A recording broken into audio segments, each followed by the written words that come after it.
All right, what do we? She's daughter did.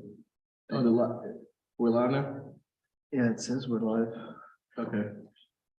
Okay, there we go. All right, I call this meeting to order at 7:09 p.m. Are there any subtractions or additions to the agenda?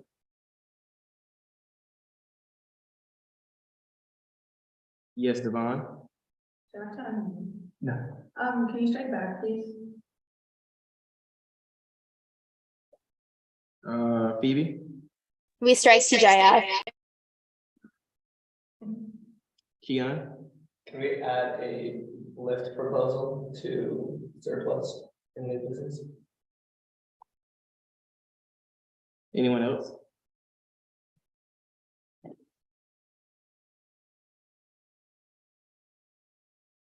All right. Can we get a? We cannot approve the minutes for the 3 items in the session before last week. Okay, that's fine, Sydney. Thank you. All right, can we get a motion to approve? To approve the agenda. Can we get a second? Second. Okay, Ellie on the motions, Key on seconds. All in favor, please raise your hand.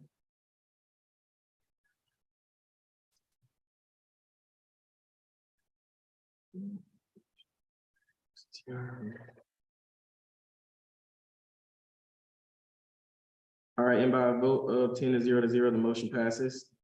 And the agenda for this week is approved. All right, next up, Sydney just told us that she's still finishing up the minutes from last week's meeting. That meeting ran till like 2 a.m., so that's fair.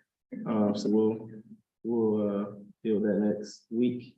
Okay, now we'll be going into public comment. So public comment is a time for individuals from the association to come to council and give, any comments, concerns regarding anything that may be going on within the association. So I see we have some individuals here in person, and we also have a bunch on Zoom. Please keep your hand raised if you're on Zoom until you're called on. We'll start with someone who's in person, and then we'll move to Zoom. So is there anyone in person that would like to give public comment? All right, Clara, how you doing? You ready? Cool. Can I just talk? She just talking, right? Yeah. Yeah, you got to just project because this is. Okay, awesome. Hi. My name is Clara. Nice to see you guys in person. This setup is so cool. I'm here to do weekly conference updates. Some pretty exciting ones. We just had our lobby day yesterday. We also had our annual conference, I guess we did that. Our conference was at UC Davis because we went and lobbied in Sacramento. There was 50 students from across the state and different conference chapters who went. We met with 58 different legislative offices, which is really cool. We also met with UCLA reps, which is awesome. And we talked about a bunch of different issues. We talked about our current ocean campaign. We also talked about solar energy, so getting solar panels along highways, and also as canopies and parking lots. We talked about making school buses be 100% electric across the state. We talked about banning speed killing pesticides called neonicotinoids. We also talked about registers who can fix their devices and technical cost transparency that would say before you register for a class how much the course material would cost. Yeah, it was super cool. And also fun update is today we did an event in the Plaza where they had a ruined bear replica made out of Amazon packing materials. It was very cool. And then also on Thursday we do yeah, that's what we're doing. Thanks so much for listening, and you guys have a good evening. Awesome, thank you. Next up, we have an individual on Zoom, Sydney Pike. Hi, thank you. So hello, my name is Sydney Pike, and I'm currently a first-year transfer student and one of the co-chairs for the Transfer Leadership Coalition here at UCLA. I wanted to come here to voice my disappointment in USAC for the lack of funding and support allocated to our transfer student representative office. The history of transfer advocacy here on this campus has been a long and Byzantine process, with the creation of the TSR office only occurring in 2015 through a referendum from former Transfer Leadership Coalition members. And it's come to our attention that the TSR was only granted $17,000 to represent all transfer students who represent roughly 30% of the undergraduate population here at UCLA. This is a disparagingly disproportionate amount of money compared to how large the transfer community is. And it's disappointing to see the lack of investment into our transfer community. There are several issues impacting our community here on campus, of which our TSR has expressed interest in addressing. However, nothing can be done or fixed or changed without institutional and financial support from USAC. Transfers also represent a variety of individuals with several intersecting identities, including parenting students, undocumented students, commuters, first-generation students, and more. The lack of support and investment only makes it more difficult to support these already vulnerable populations. And to put it into perspective, just how little money this really is, certain admit weeks, both freshman or transfer, require about $15,000 to $25,000 just for a single weekend. Meanwhile, the entire transfer community only receives $17,000 to support initiatives that would benefit a whole community of students during their time here at UCLA. So I just really wanted to come here to emphasize that the transfer community is here. We're listening and we're telling you that we need your support, especially after being ignored for so long. Thank you. Thank you. Next up, we have Anna.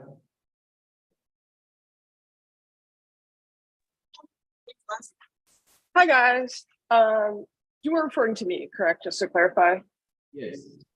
Okay, perfect. Thank you. I'm just here on behalf of Elections Board to notify you guys a little change in the campaign calendars, the elections calendar. So we've added the due date for ballot measures and amendments to be filed with us. Also on the day that candidate packets are due, March 24th at 11:59 p.m. Awesome. Thank you. Ryan.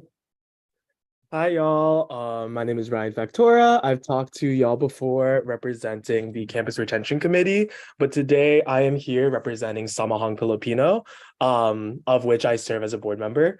Samahang Filipino is one of the 10 mother organizations of the Mother Organization Coalition that represents the interests of the Filipinx American community at UCLA. And I'm speaking here today to express Samahang Filipino's unequivocal support for the TSR surplus proposal that will be voted on today.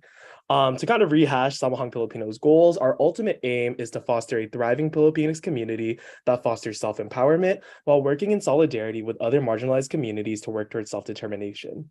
We recognize that the transfer community at UCLA faces unique community conditions due to structural contradictions in the university system, and as such, wholeheartedly support the TSR surplus proposal since it will uplift transfer needs and advocacy. Additionally, we support this proposal due to the aid it will provide one of our closest sister organizations, the Filipino Transfer Student Partnership, or PTSP. The TSR surplus proposal will fund essential transfer advocacy events that PTSP puts on every year, such as SEND, a yield event that brings Filipinx transfer students to UCLA, and Debut, a culturally conscious event that seeks to commemorate the end of the year for Filipinx transfer students. In conclusion, Samahang Filipino supports the TSR surplus proposal since it works to not only broaden the scope of PTSP's mission and vision, but the work of the transfer community as a whole. We urge you to vote yes on this surplus proposal. Thank you. Thank you. Ighosa. I'm sorry, I hope I pronounced your name correct. It's Igosa. Hi everyone. My name is Igosa again, and I'm representing on behalf of the Nigerian Student Association. I know previously we came forward in early January just expressing our concerns and like disappointment about the allocation of like the culture ARC referendum fund. And so it's just been a lot of like back and forth since February. And we were wondering at this point, after a lot of discussion with my org, if it's possible to just reallocate the funds that we were supposed to be funded for fall quarter to our spring quarter event, because that event is of more dire need than this one. And kind of also of a follow-up too, we were also interested in wondering as well with the academic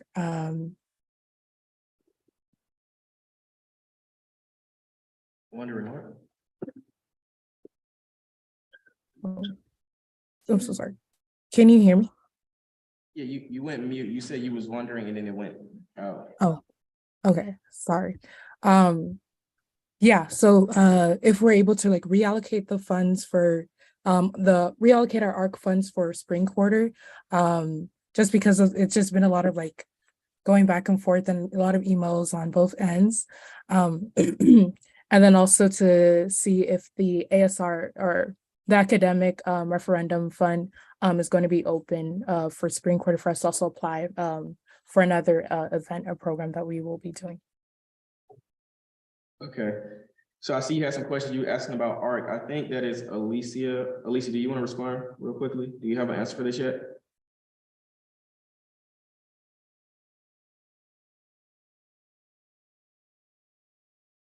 Hello, Alicia? All right, Igosa, can you send me an email and I'll follow with you. I'll figure out, you know, what council member is in charge of this, and then we'll make something happen for you, okay? All right, thank you so much. No problem. Megan Law. Hi, my name is Megan. I'm a second year undergrad student at UCLA. I'm moving into university apartments next year. I don't really have a car, so I just wanted to voice my support for the Universal Transit Pass referendum that's going to be presented later on in this meeting today. I think it'd be really helpful and beneficial for all students here at UCLA, and most students wouldn't even have to pay for an increase in student fees. It's a very small increase, so I just wanted to voice my support, and I hope that you all USAC officers support it as well. Awesome. Hannah Kim. Yes, hello? Yes. Hi guys, I am a third year transfer student here at UCLA. And I just wanted to talk about the transit proposal and how it would benefit me as a commuter. So I commute from Pasadena, which is not too far away, but it is kind of a heavy burden to commute back and forth constantly, and the financial burden as well. I currently have the UCLA issued TAP card. However, it is $45 per quarter. So that does end up being a big financial burden on somebody like me in my personal circumstances. So I just wanted to support that initiative because I believe that it would help out greatly for anyone who wants to utilize public transportation here. Thank you. Lawrence Tran. Hi, everyone. My name is Lawrence. I'm a second year undergraduate student here at UCLA. I'm asking the council to please vote yes to put the transit referendum on the ballot this spring that will come out later in the meeting. I think this will really just be a revolutionary thing for students to do, since other UC schools and UCLA's graduate students already have similar transit programs, and this referendum would be the lowest fee out of among them.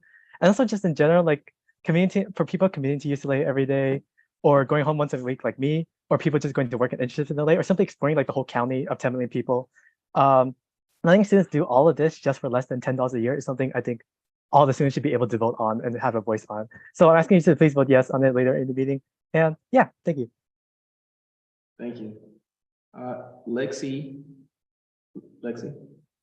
Hi, everyone. I am a student leader on campus representing the Pediatric AIDS Coalition, and I have two inquiries. One of them is regarding the BOD fund. It was due 3 weeks ago, but we have not yet heard about a hearing.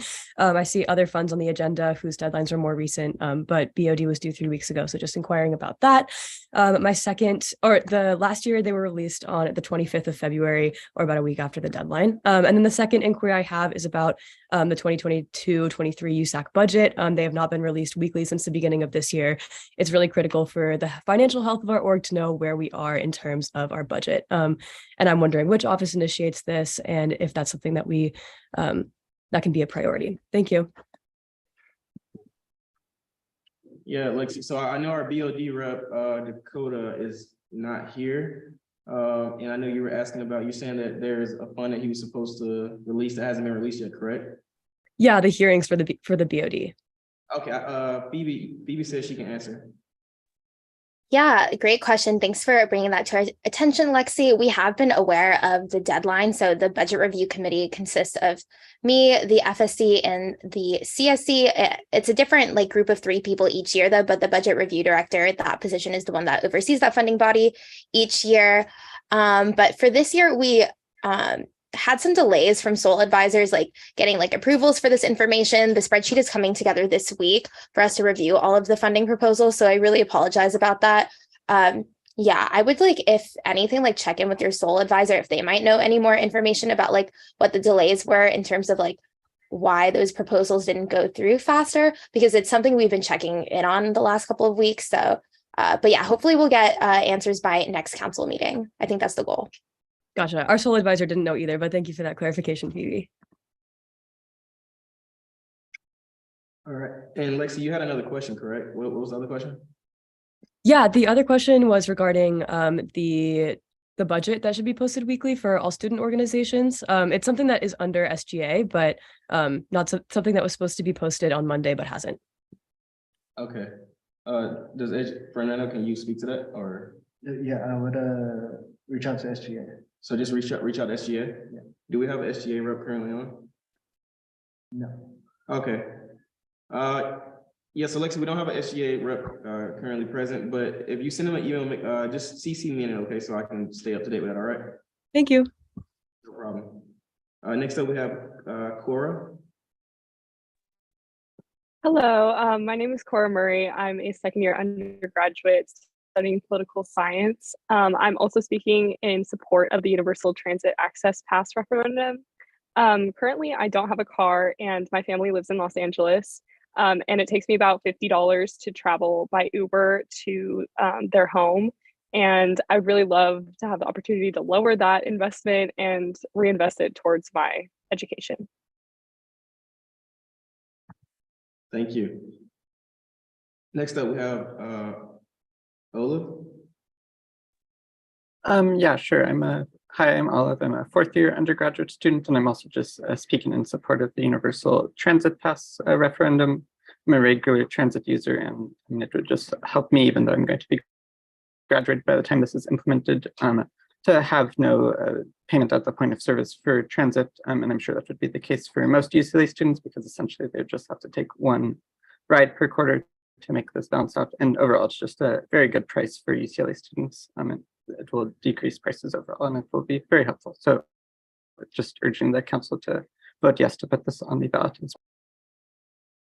Okay, thank you. Evan?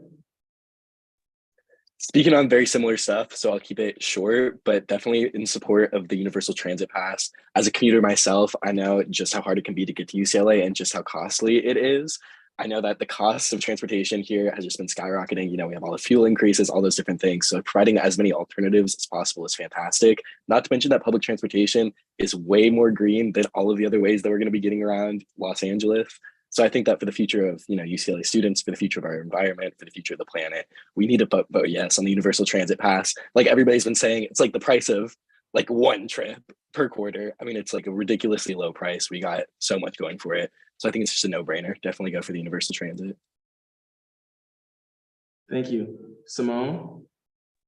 Hey, y'all. I just wanted to say that I'm just personally extremely disappointed in the amount of anti-Blackness that I saw exhibited in here at last week's council meeting. It is extremely hurtful to see that Carl put forward a proposal for Mardi Gras and, Tyra clearly was not given any money for her office. It kind of hurt. I mean, she is Carl's, appointment, and it just kind of hurt to see that the president had to take money out of his budget to give to Tyra. Everybody else, could put some money in that pot too. Tyra is asking for money for commuter students. She's asking for money for all of Mother Org's transfer yield programs that are severely underfunded. She is asking for money to go to the transfer center since EARN failed last year. I mean, I'm really not sure why the Mother Orgs were not contacted to put up proposals this year, the way council outreach to us last year. We know the BBRC is still underfunded.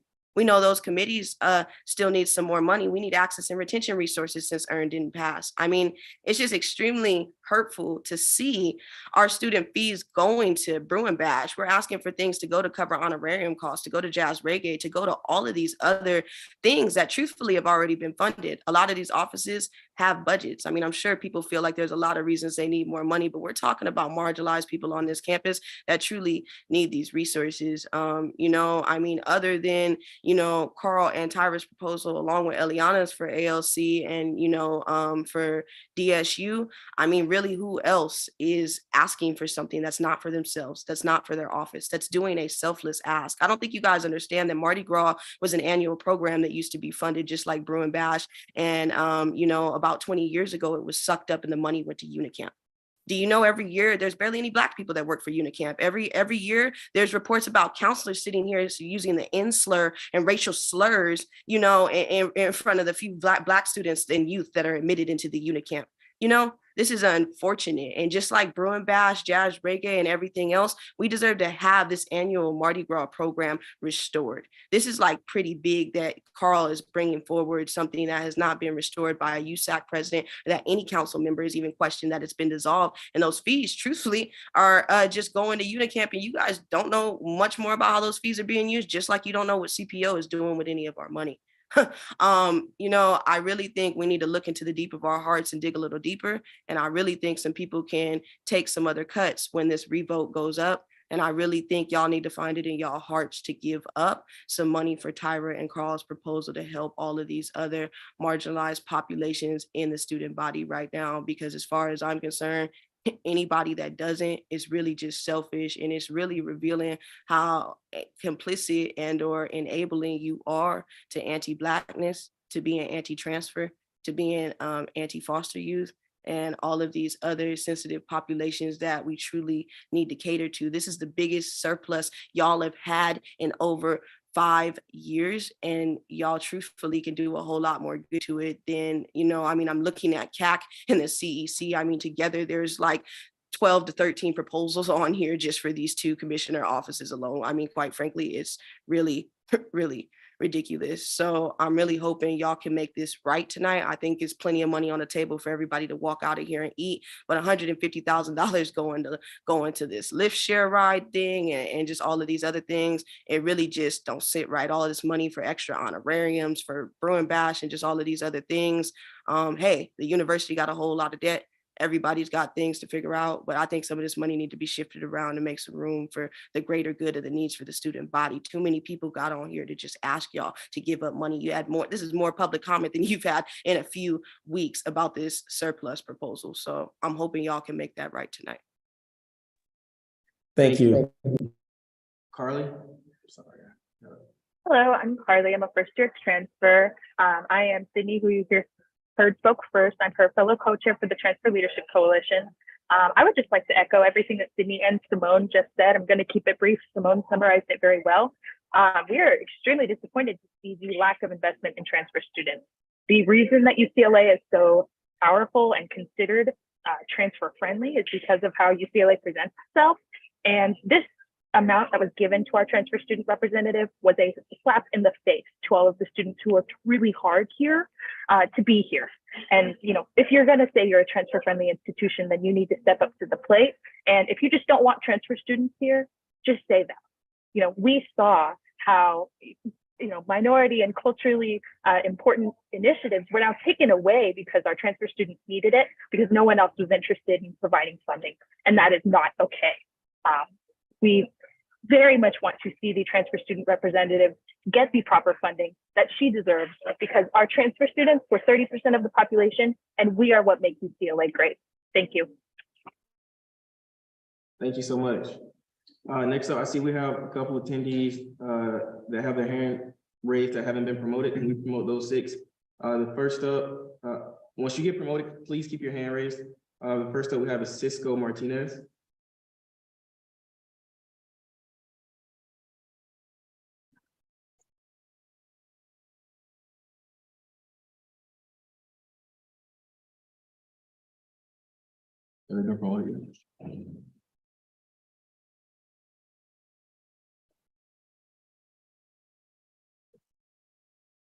Can we please promote Cisco Martinez and the other individuals who have their hands raised?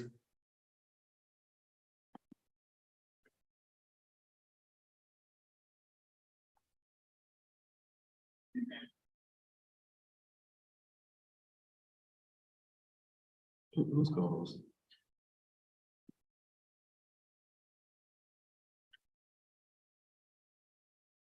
She's working on it.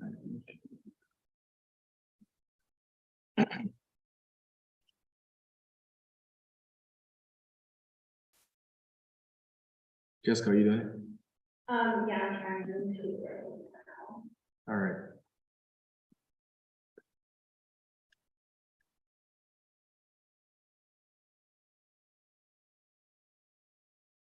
Okay, I think You think what now?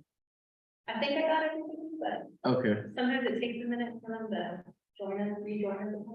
okay. Hey, if you're getting promoted, keep your hand raised for public comment. Please keep your hand raised. Yeah, so we got 3 of the 6. 4, wait, no, 2 more. Hello, can you hear me? Yes. Okay, is it my turn to speak now, or? Yeah, go ahead, Cisco. Okay, good day, everyone. My name is Cisco Martinez. I am a first-year transfer from Sacramento City College. I'll be commenting about providing more funding for transfer programs and students.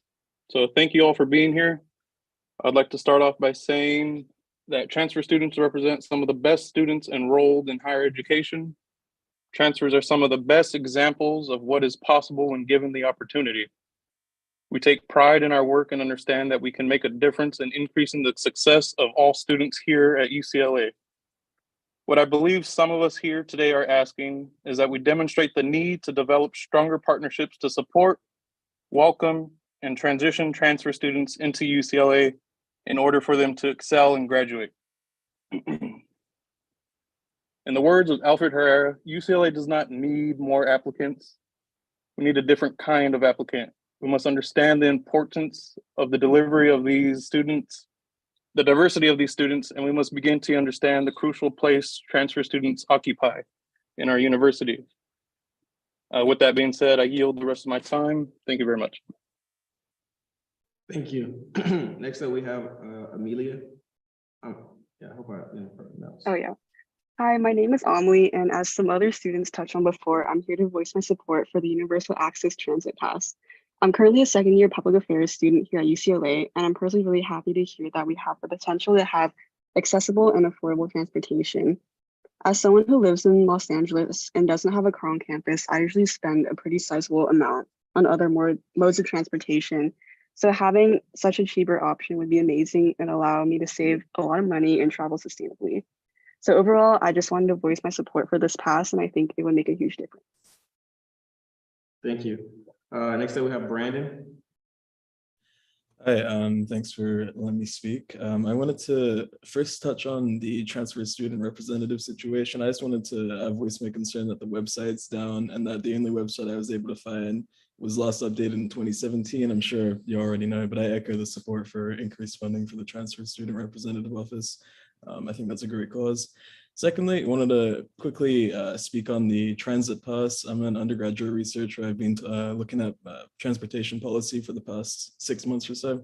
University free fare public transportation is a really great policy, but I wanted to echo some caution before the vote happens. The funding proposed for this proposal would not cover a little over a half from the predicted cost of a program this size. I'm basing these numbers off of the Brew & Go program that took place in 2000 that I saw y'all mentioned on the PowerPoint. So I just wanted to voice my concern that maybe a safer funding option be presented before the vote, or at least before the students vote on the referendum. It would be worth doing this because, as we see now, the Brew & Go program takes the form of a copay, and that happened because we couldn't agree on a way to keep the Brew & Go program funded after 2000. So I would hate to see a program with this much potential go to waste because we don't have a stable funding scheme. So yeah, I just wanted to voice my concern on that matter and my general support for the idea of free fare public transportation. Thanks. Thank you. Geronimo.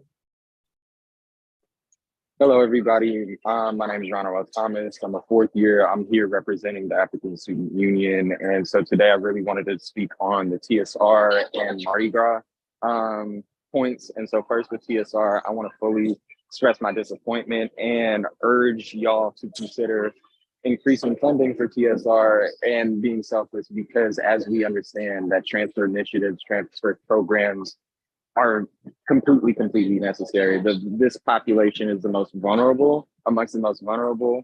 However, they contribute so much to this campus, and it's important to make sure, especially in a position that is so young, that we're continuing to uplift funding for it so that we can breathe the potential of this office the best way we can and the transfer center. And secondly, to the point of Mardi Gras, I highly want to stress to everyone that we need to, this Mardi Gras event, it's not only just tradition, but it's communitas. When you look at historically what that Mardi Gras programming has done for the community, it has connected us to the greater South Central community. And what I want to urge to everyone is that, yes, we do have jazz reggae. Yes, we have Bruin Bash. But to be completely frank, these are spaces that have honestly been co-opted Black culture and fame connection that really is not there. And what I want to affirm is that having something like this, and especially coming from somebody who is from the South, trying to reinvigorate this program, I find it especially key that we advocate for it, because this is an opportunity for us to establish pride, it's pride explicitly in Black culture, building community amongst the greater Los Angeles community, and go from there. And so I understand that this is something that people haven't heard of in the past. However, what I want to emphasize is that this consideration, because this is much more than just simple programming. This is a way to inspire the community, bring them to campus, and also establish pride in a very niche part of Black American culture. And so, again, I express my confidence that we will find something to work both of these things out. I hopefully this can be hashed out, but I yield my time. Thank you. Lucas? Hi there, I'm Lucas. I'm a second year undergrad student here. I wanted to voice that I'm opposed to the recent approval of providing the New York Times for students because we already have access to it. Articles from the New York Times are already available through the library, and I'm just curious as to why money is being spent for a duplicate service when it could be better spent for a program that we don't already have access to. And then I also additionally want to voice my support for the Universal Transit Access Pass referendum. I use public transport to get around LA, and this would really help reduce my cost as a student. Thank you. Thank you. Rebecca? Hi, I'm Rebecca. I'm a second year transfer student, and I'm chairperson for the Filipino Transfer Student Partnership, also known as PTSP. And I wanted to comment on the transfer student rep proposal, the surplus proposal, and also just funding for transfer students in general, because I agree with a lot of what the other transfer students have been saying alongside with Ryan and Simone, that USAC has not given transfer students like enough money to really operate and fully operate, to have all of our programs outreach to as many students as we'd like. Specifically speaking from PTSP, which is an org under the Transfer Leadership Coalition, and under the cultural space, which is another underrepresented community at UCLA, I think not having enough funding just shows that, not having enough funding really impacts our club's capacity to really hold events and also give back to the community and really have that safe space that we desire to create for transfers. The lack of funding has affected our yield event, which is SEND, and so that's complicated our planning for this year's event, Debut, which is our end of the year celebration for transfer students. And we would also use this funding to incentivize members to attend general meetings and events that discuss the transfer timeline and the community conditions that transfer students face. And that would, or at least for me, when I was a first year transfer, that inspired me to not take organizations like PTSP and the Transfer Leadership Coalition for granted, and to continue the work in advocating for transfer students. So while I'm glad that there is a transfer student representation or proposal being made, I'm just not sure if that would be enough money, because out of like the $700,000 budget, I think just a bit more could be allocated to transfer students, because as others have said, we make up over 30% of the population at UCLA. And I feel like those students deserve to have like the same opportunities, and also that funding can help like make things more equitable. Thank you. Thank you so much. Is there anyone in person that would like to give public comment? Yes.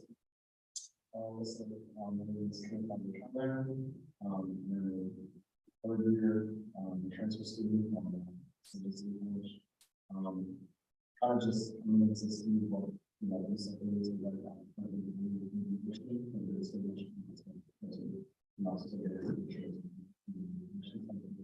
but they should just come in every now and again, whenever I'm in the process of elections, to see what members are doing on these lives. I'm just good. I like us just like a part of some things that I might be doing.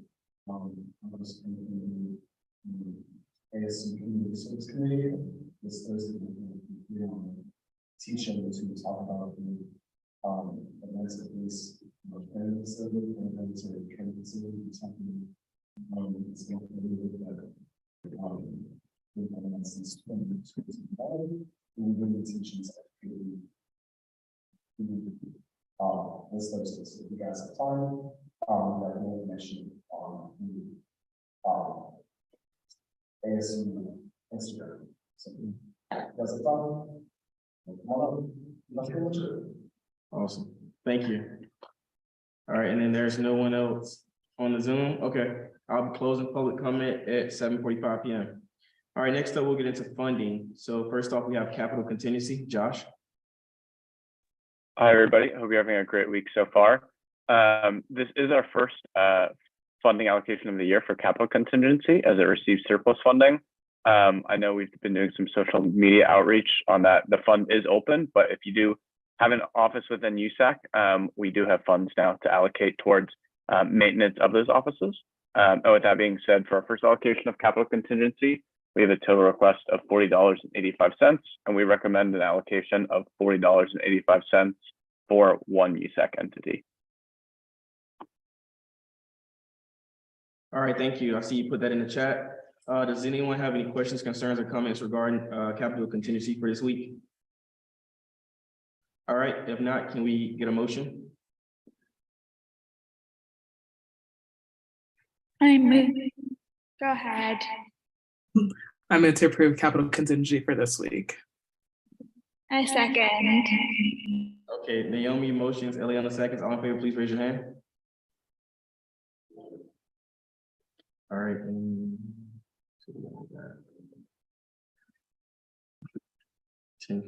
All right, and by a vote of 10 to 0, the motion passes and capital contingency is approved for the week.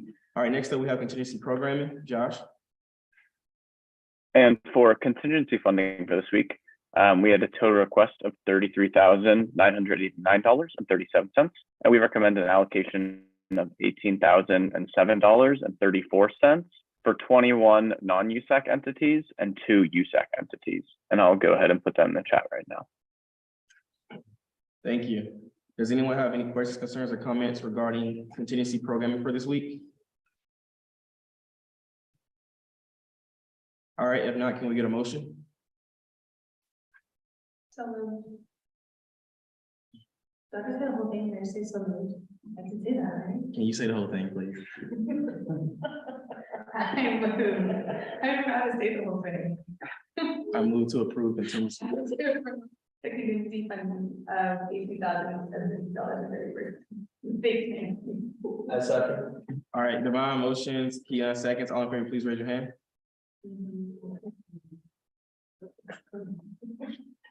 All right, and by a vote of 10 to 0, the motion passes. The contingency program is approved for the week. Next up, we have SFS allocations.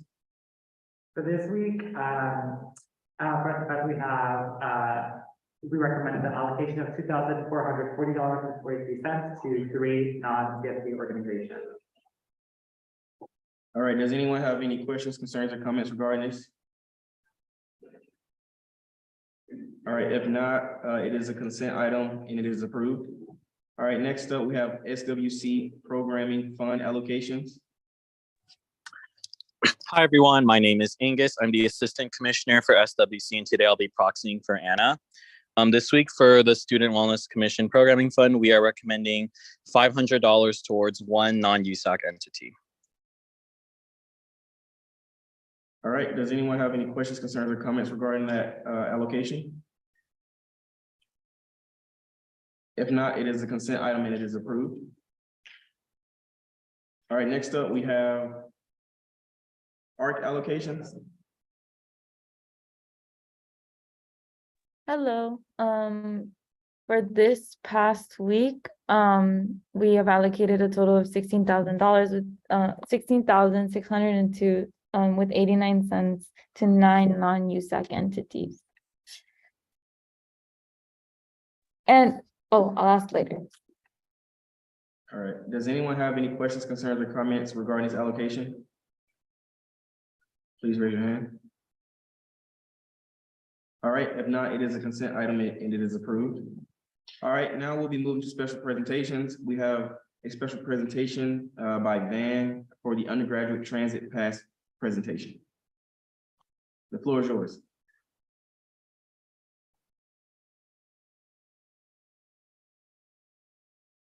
Do we need to promote more people? Yeah, someone needs to promote Van. Oh, I see Eric is here. I don't know if Eric. Yes, I think Eric is going to be presenting. I think Jeff is going to get on in like a little bit, and Eric's going to start. I think you also need to promote Aviv and Bella, if Bella's here, and then Abdallah as well, are the individuals involved with the transit pass presentation. All right, we don't, can they raise their hands? I see it, I see a V. Yeah, if you need to be promoted for this presentation, please raise your hand. I do want to remind everyone that for special presentations, we give like 5 to 8 minute time frame. So I understand that this is a big presentation, but let's keep it within a certain time period, okay? Sorry to interrupt. Kia and I are just wondering if we can get some meeting. All right, can we like raise our hands so we're not like, being out of order, but I don't know, can you get them? They're cold. Oh, also, Eliana, sorry. You don't have to unmute to speak on yours. You can just speak. Oh. Thank you. No, I don't know. Oh, did you turn your sound off too? Good idea.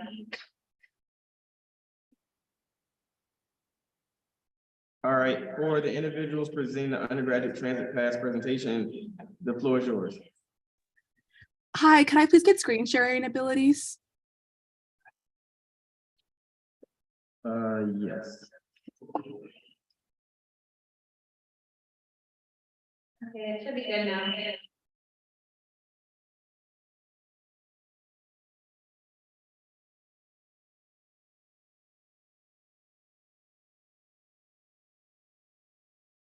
All right, Eric, if you want to start us off. No, for sure. Hello, everyone. My name is Eric Ha. I'm from USAC Facilities, Transportation Equity and Access. I'm here with Bella from Green New Deal and Adi from Green New Deal. We wanted to present the Universal Access Transit Pass referendum for undergraduates. Thank you all for joining us. And then if there's nothing, let's go on ahead. So for the outline of the presentation, we're going to go over how the proposed pass works, the benefits of the pass, along with different case studies of the pass at different universities, at different UCs, along with different groups. All right, so going into how the Universal Access Transit Pass would work. So currently UCLA subsidizes some transit passes for undergraduates. we've heard talk, $45 for bring and go passes, but our proposed pass would levy a small fee of about $2.50 a quarter. And this fee would enable all undergraduates to get access to all of the transit agencies that service UCLA and Westwood for free. And so really it is about, providing equitable services for all students and promoting environmental sustainability on campus. So additionally, how the pass works with return to aid, as with all UCLA referendums, about 25% of the fee will be returned to UCLA students as financial aid. It is really important, that we make sure we take into account low-income students and other communities that would heavily depend on this transit pass. And after speaking with financial aid office, we determined that about 55% of undergraduates would have the fee covered by financial aid. So then how the pass works with the agencies included. So in terms of local transit, we're looking at the Big Blue Bus, LA Metro, Bus and Rail, Culver City Bus, Metro Microvans, as well as commuter buses, such as the LA DOT bus, Antelope Valley, Long Beach Transit, and Santa Clarita Transit. So here's just a map showing the Big Blue bus routes around UCLA. We currently have 6 Big Blue bus routes serving campus. It's extremely convenient and takes you to a lot of destinations around the city. And so going to the next slide is also LA Metro map showing routes around Westwood and UCLA. We have 3 frequent bus routes from LA Metro in addition to Metro Micro and nearby rail, light rail. So it really is an abundance of transit options available for undergraduate students here.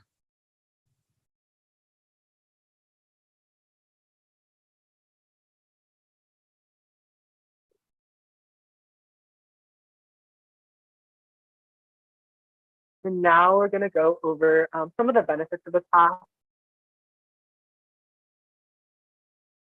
One of the key issues that we want to emphasize with this referendum is the point that universal transit is a matter of equity. With universal transit, all students, not just those who can afford to live on the Hill, will have better access to on-campus opportunities, housing flexibility, and even career development. Currently, around 3/4 of Metro's riders are from communities of color, with less than a quarter having access to personal vehicles.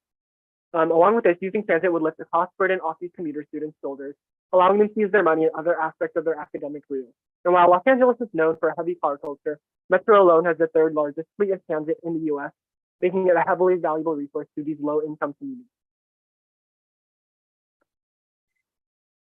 And so with 32,000 Bruins being part of this commuter community, it's clear that by having this transit pass, we would be better connecting low-income communities with these opportunities. Along with this, we believe transportation is going to be something that prevents anyone from succeeding or attending at UCLA, with this pass lifting that cost. Moreover, this pass, which offers unlimited transit on commuter buses, which connects all types of UCLA students, from commuters to those on the Hill, to international students, with cheaper housing in West LA and beyond, with transit reaching as far as Long Beach and Lancaster, becoming free for students, rather than having to pay $5 every day a course. This is especially important for commuter students who rely on these systems and would alleviate issues of not owning a car. They now have access to both the campus and the city. And now we want to talk about some of the benefits of the urban space that increased transit usage will provide. Transit is space sufficient, with UCLA quickly growing its population of parking, where 6 new buildings have no parking allocated and 2 have negative parking. Investing in transit is an obvious and beneficial choice for UCLA's growing future. With the greater transit demand, less parking is needed, and more demand means more investment into these systems, providing students better service in the long run. And lastly, we'd like to touch upon environmental sustainability as a key benefit. While many know that transit is better for the local environment, making it free will encourage better use and capacity of local buses. And with more riders per bus, that's less emissions per person. Along with this, more transit usage and less private transit means increased pedestrian safety, cleaner local air, and a reduction in UCLA's own greenhouse emissions. Very quickly, we're going to go over a couple of examples of similar passes in the past at UCLA and at other institutions. So in the early 2000s, UCLA paid the Big Blue bus fares for every student, staff, and faculty member. On the graph on the right, you can see the light blue share, which before and after the program was implemented. And there's a 40%, sorry for the background noise, there's a 40% increase in transit ridership during this period. During this time, we also saw 16 more buses per day go to UCLA, which increased the convenience of the service, and about 1,000 fewer people were driving to campus per day. When UCLA dropped this full subsidy and moved to a partial subsidy model, in order to cut costs, ridership dropped almost to the levels that they were before the program started, showing that free transit is an amenity that students truly value and is an effective incentive for students to ride transit instead of driving. At the present moment, the graduate students have a free transit pass, also covering all 7 agencies. Our proposal was modeled after this one. This one seemed to be very successful with over twice the initial expected usage, and it's gained popularity even after it passed. We've also seen, I don't have time to go into this in a lot of depth, but transit passes across the country implemented with great success. In LA County, every single community college student gets access to free transit upon enrollment for, I believe, all 13 agencies. That transportation costs aren't a barrier for any student or potential student. And as someone else mentioned earlier, every single UC except for Irvine and UCLA have free transit pass for their undergraduates.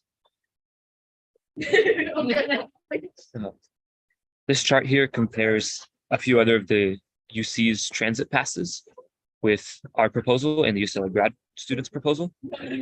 And as you can see from here, despite their comparatively high costs, these other universities have had a very, very popular passes, even with the renewal votes and even with the votes and referendums to increase the fees. And a lot of these are less comprehensive too. They don't include the commuter buses or rail systems, which ours would.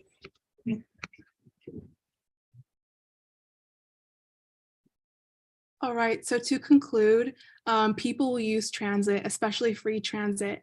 And if passed, our proposal will increase the opportunities for accessibility to students without cars, reduce costs for community and travel, and decrease transportation emissions.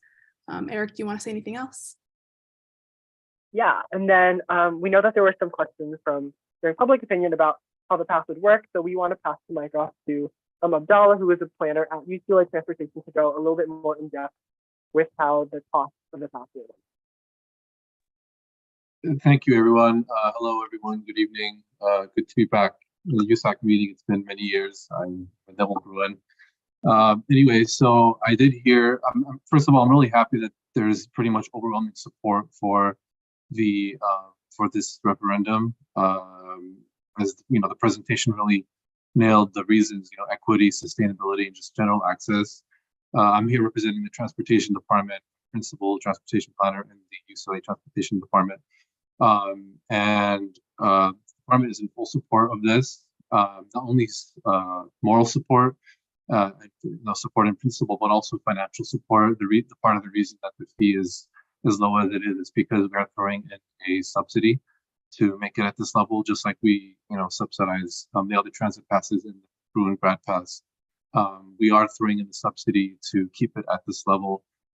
So there's really no risk of, this program just running out of funds. We are taking on the risk of any increased ridership. The portion that's being paid for is just covering, a portion of the projected undergraduate ridership, but after that we're subsidizing it. So yeah, that's the reason that the fee is low. So just to address some of the public comments. Absolutely. Thank you so much, Abdallah.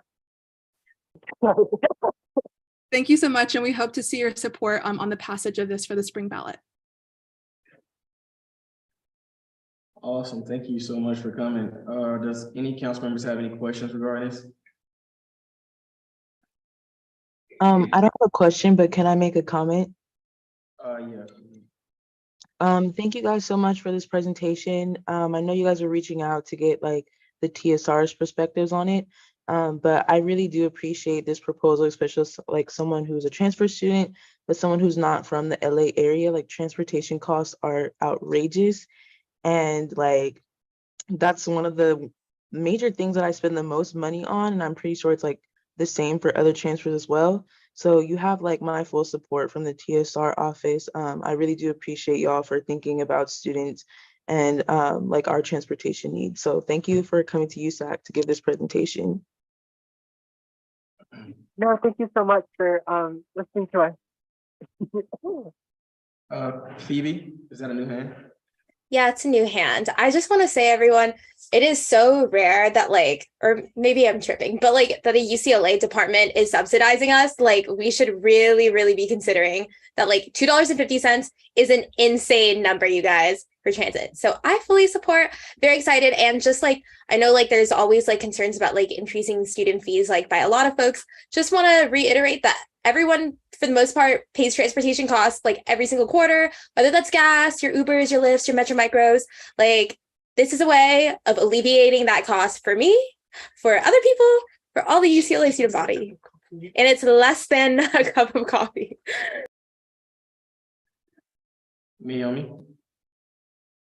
No, for real. Thank y'all so much. I really appreciate y'all's work on this. I got to meet with y'all and really enjoyed the in-depth presentation y'all had. Y'all had so many statistics. You came with the knowledge. Y'all did your research, and I really appreciate that. So I really wish y'all had more than 8 minutes. Like y'all did your thing. And what Phoebe just said, a cup of coffee, y'all. This is all it's gonna be.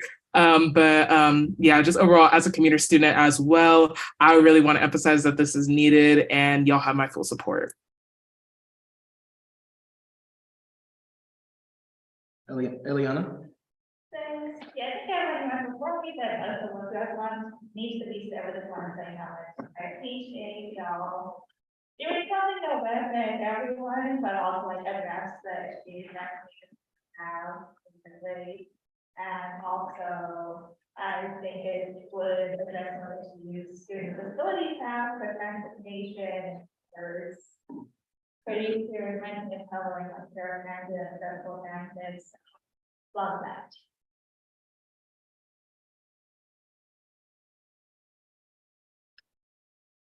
Awesome, thank you. And Eric, do you still have something to say or? Oh, no, sorry. I just lowered my hand. Thank you so much for having us give our presentation today. We really appreciate it.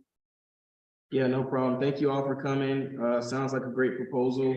Looking forward to, discussing this a little bit more, council members, and figuring out the way forward. But yeah, it looks amazing. Thank you so much for coming. All right, now we'll get into officer reports. So for this week, my office began working on, distributing the money that we got from surplus in regards to our initials for CAPS and also for the abortion pill. So if, obviously, just want to reiterate, for students who don't have UC ship, we're giving, CAPS money, council approved us giving CAPS money so that those students without UC ship can go and get extra free sessions. This is the same for the UC ship in regards to students who don't UC ship for, the abortion pills. They can also go and receive the care that they need. One of my directors, we were able to work with the Vice Chancellor, Michael Vick, who was able to extend the hours and days of Safe Ride. Currently at obviously Safe Ride is currently like a UCLA ride share program. And so we were able to get them to extend that for free. So, no student fees on that. My director of sustainability is finalizing the details of her sustainability week. So she'll be reaching out to probably other offices for that. And then my office is also working with Sarah in regards to the new bylaw change about the committee she just created. I think it's the Financial Audit Committee. That's probably not the actual name, but yeah, we're working with them. So next up is Internal Vice President. Hi everyone. Wait, can you all hear me? I think I had problems with my audio before, but yes? Yeah, we can hear you. Okay. Okay, perfect. Super sorry about that earlier. But so for my office, because it's week 9, we don't have too much going on. We just held our quarterly CSA meeting last week on Friday. I think it went really well, and the information shared by administration was really, really helpful, I think, to me and a bunch of my directors. So hopefully it was helpful for other students who were there. Thank you so much to Daniela and Carl for being there. and representing your offices, because I think that really helped the meeting. And we're working on releasing minute meetings as a resource for students very soon. The other things that we're working on is the IVP housing relief fund. We just reached out to the CRT to discuss the application process. I also emailed Jessica if Jessica could get back to me on like the application and stuff like that, so that we can work out collecting students' information just for this fund, because I know that is a sensitive topic. And then other than that, we're also working on our IVP partnership fund and working on guidelines for different.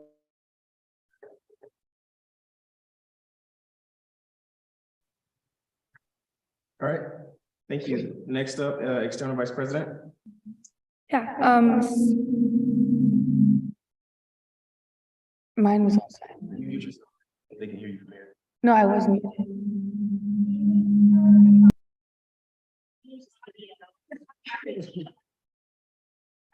Silence.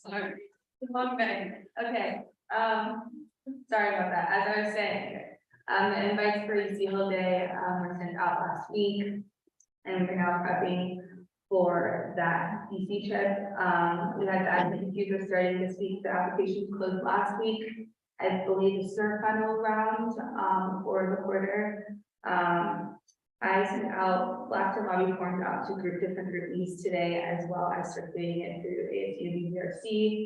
If you're interested in attending Blackstone Lobby Day or quote unquote days, please reach out to my office, or you can go to the Student Association's Instagram or the African Black Coalition's Instagram and fill out the form. The lobbying trip is fully funded by the External Vice President's office, so no expenses will be paid for by students. Student Lobby Conference is this weekend. My amazing state director, David, has been doing a really amazing job of planning everything.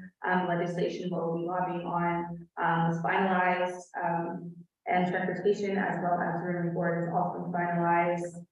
I had to go to SBA for that, as well as preserving Bruin card, which would love to talk to someone and happen to help alleviate the stress of having to book Bruin card in the prison side. Reached out to different campuses across the country in support of a higher education reform initiative that I'm part of, and I am planning on going to DC to speak at different panels in regards to higher education. So I've just been prepping for that. And Thank you. Next up, we have General Representative 1. Hi, everyone. So this week I've been meeting with administration, meeting with my cone, meeting with Jessica, to talk about my Just Statewide program. I've met with a lot of different council members to hear their concerns and to adjust my proposal, and I'm excited to voice my opinions and the program later today. All right, awesome. Gen Rep 3. thank you. So I've been working on a disability human program running. We've got a board, and Ron Anderson is going to be coming in to talk about how we're going to have pending committees. So that's exciting. Trying to pull together. So if anyone knows anything about mentorship training, please send it over. Very excited for that. What else? I've been processing more micrograms to get a bit more funding out for the student board. We have March 13th at 4 p.m. I think, with Rise and Cap in addition, and how to overcome that and build up healthy habits. And I was working with Daniela and Tyra on agenda item on expanding the USAC, which will be discussing, specifically also Stephen Warren, specifically about the alumni networks, archives, and the case, and how that can strengthen us. So yeah, big range, Tyra Daniela Ortez, and Stephen Warren, and might be, and everyone on their board and DSU. Love y'all. Awesome. Campus Advanced Commissioner. Proxy for Giovanna tonight. Some updates from her office that she's finished programming for the year and is in the works for the events next quarter, and is also beginning planning for the bash for next year. Awesome. Next up, we have Community Service Commissioner. Hi, everyone, for the Community Service Commission. Tomorrow, we're having our Basic Needs Town Hall, in which we are partnering with Food Shelter and Fight Off Hunger to talk about food insecurity and housing insecurity, and specifically what role student organizations on campus have to play in addressing these issues in partnership with each other. Our intention with this town hall is to start building solidarity and coalition among different student orgs. Our current dynamic of approaching community service and addressing these issues, these like long-standing issues for disadvantaged communities, is very it's like fractured and separated, and we're all working in silos. And what the Community Service Commission is attempting to do is bringing everyone together in the same space to talk about solutions, best practices, sharing resources amongst each other. I also want to stress that every council office here has a role to play in these issues. So I strongly encourage every office to RSVP or send a representative to the town hall tomorrow. Just to get a quick pulse check, who from here among our council members, can you raise your hand if you plan to RSVP or send a representative to the town hall tomorrow?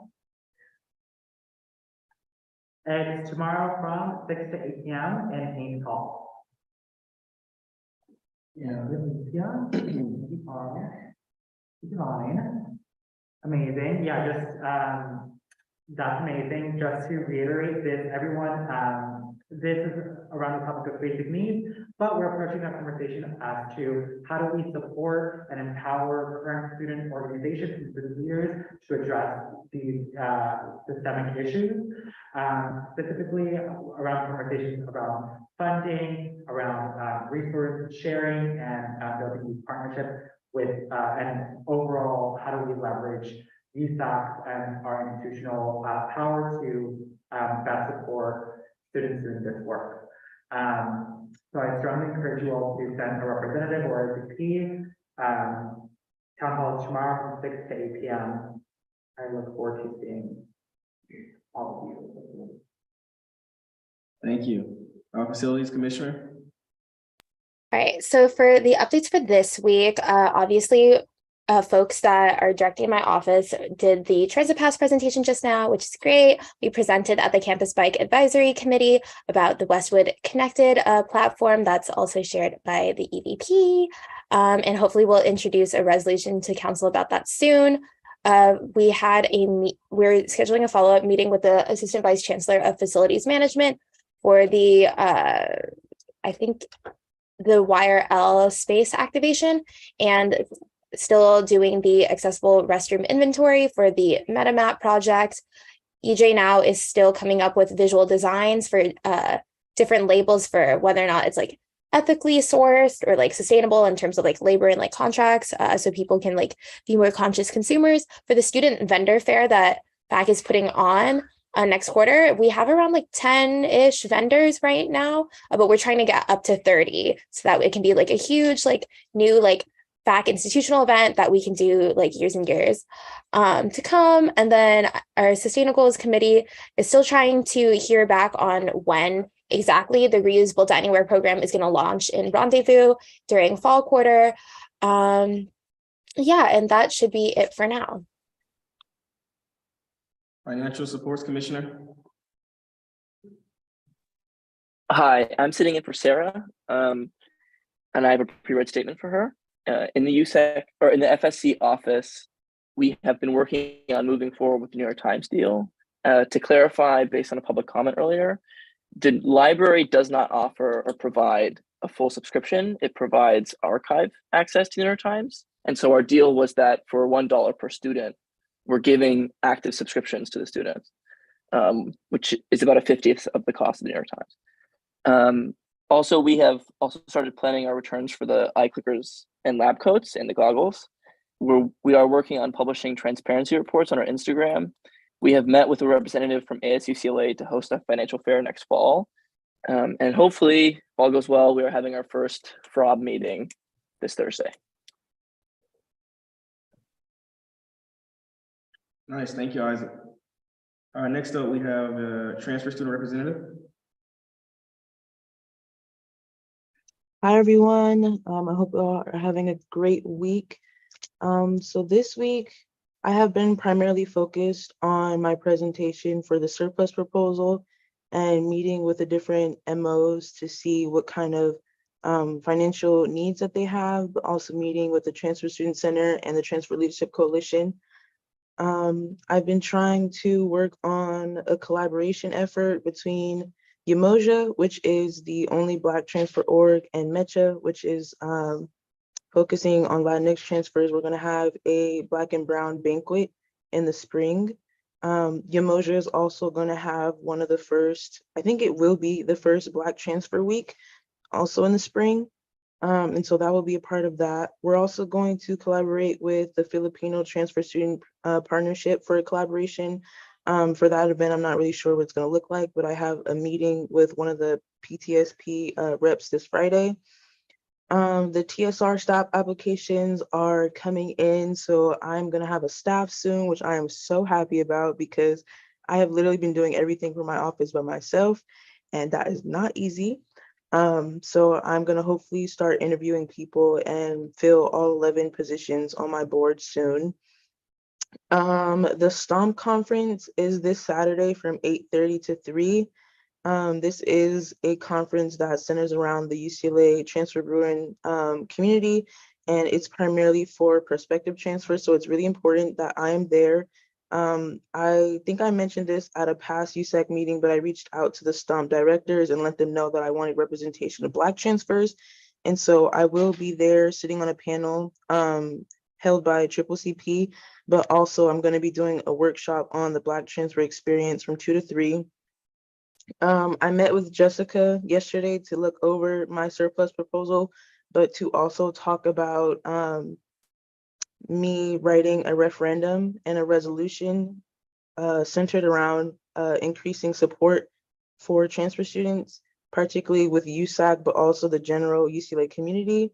There hasn't really been any resolutions written about transfer students, and the kind of support that we're getting right now kind of reflects that. Not only do I want to write a resolution to increase USAC and UCLA support of transfers, I also want to write one centered around Black Bruins.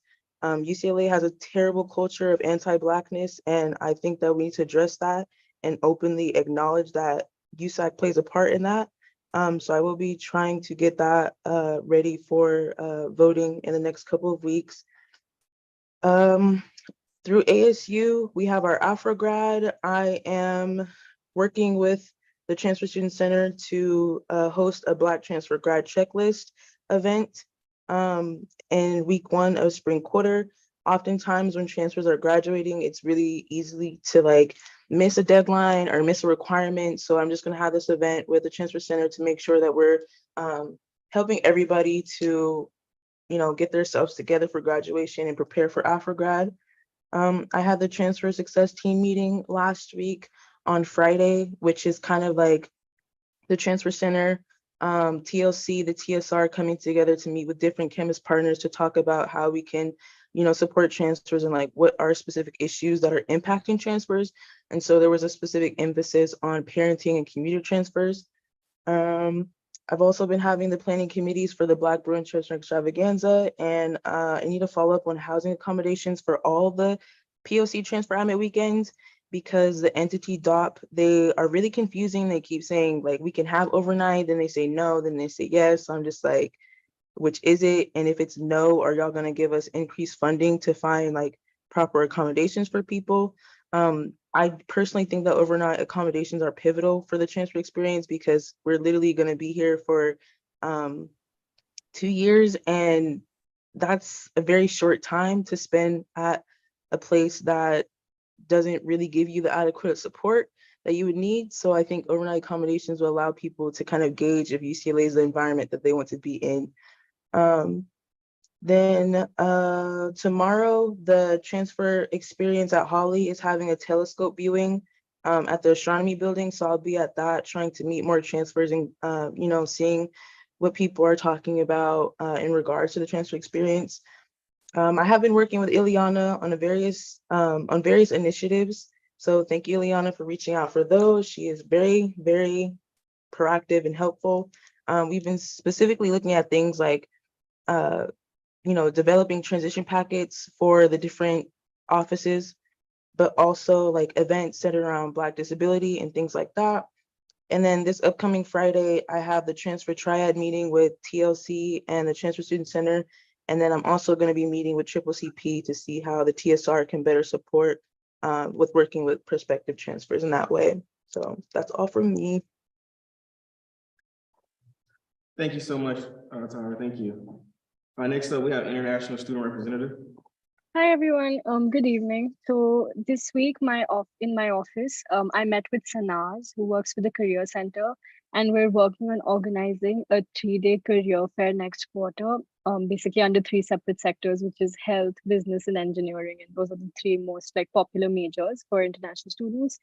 And it's sort of, we're trying to plan a bigger event, so we are going to call in employers, also have like student panelists giving their perspective, and also call on like clubs specific to all of these sectors, student clubs on campus that like cater to international students. And this coming Thursday is when we get our green signal to like go ahead. So let's just hope it happens. And if it doesn't, like I will come back to council and like try and pass something that can like help it happen. Although I'm very positive that the Career Center was on board, it should happen. But in the coming weeks, I will keep reaching out to you all to like promote this event so we get the kind of footfall that we're expecting, because we'll be spending a lot on this event. So I'd really appreciate everyone's support in that. And then aside from that, this week I also met with the Armenian Student Union. We're funding one of their events in terms of like their venue and food. And then I also met with someone on the Israeli Student Union. So they're hosting an event in partnership with Anderson at the Hillel building, and we're seeing how we can help with that and be involved with that.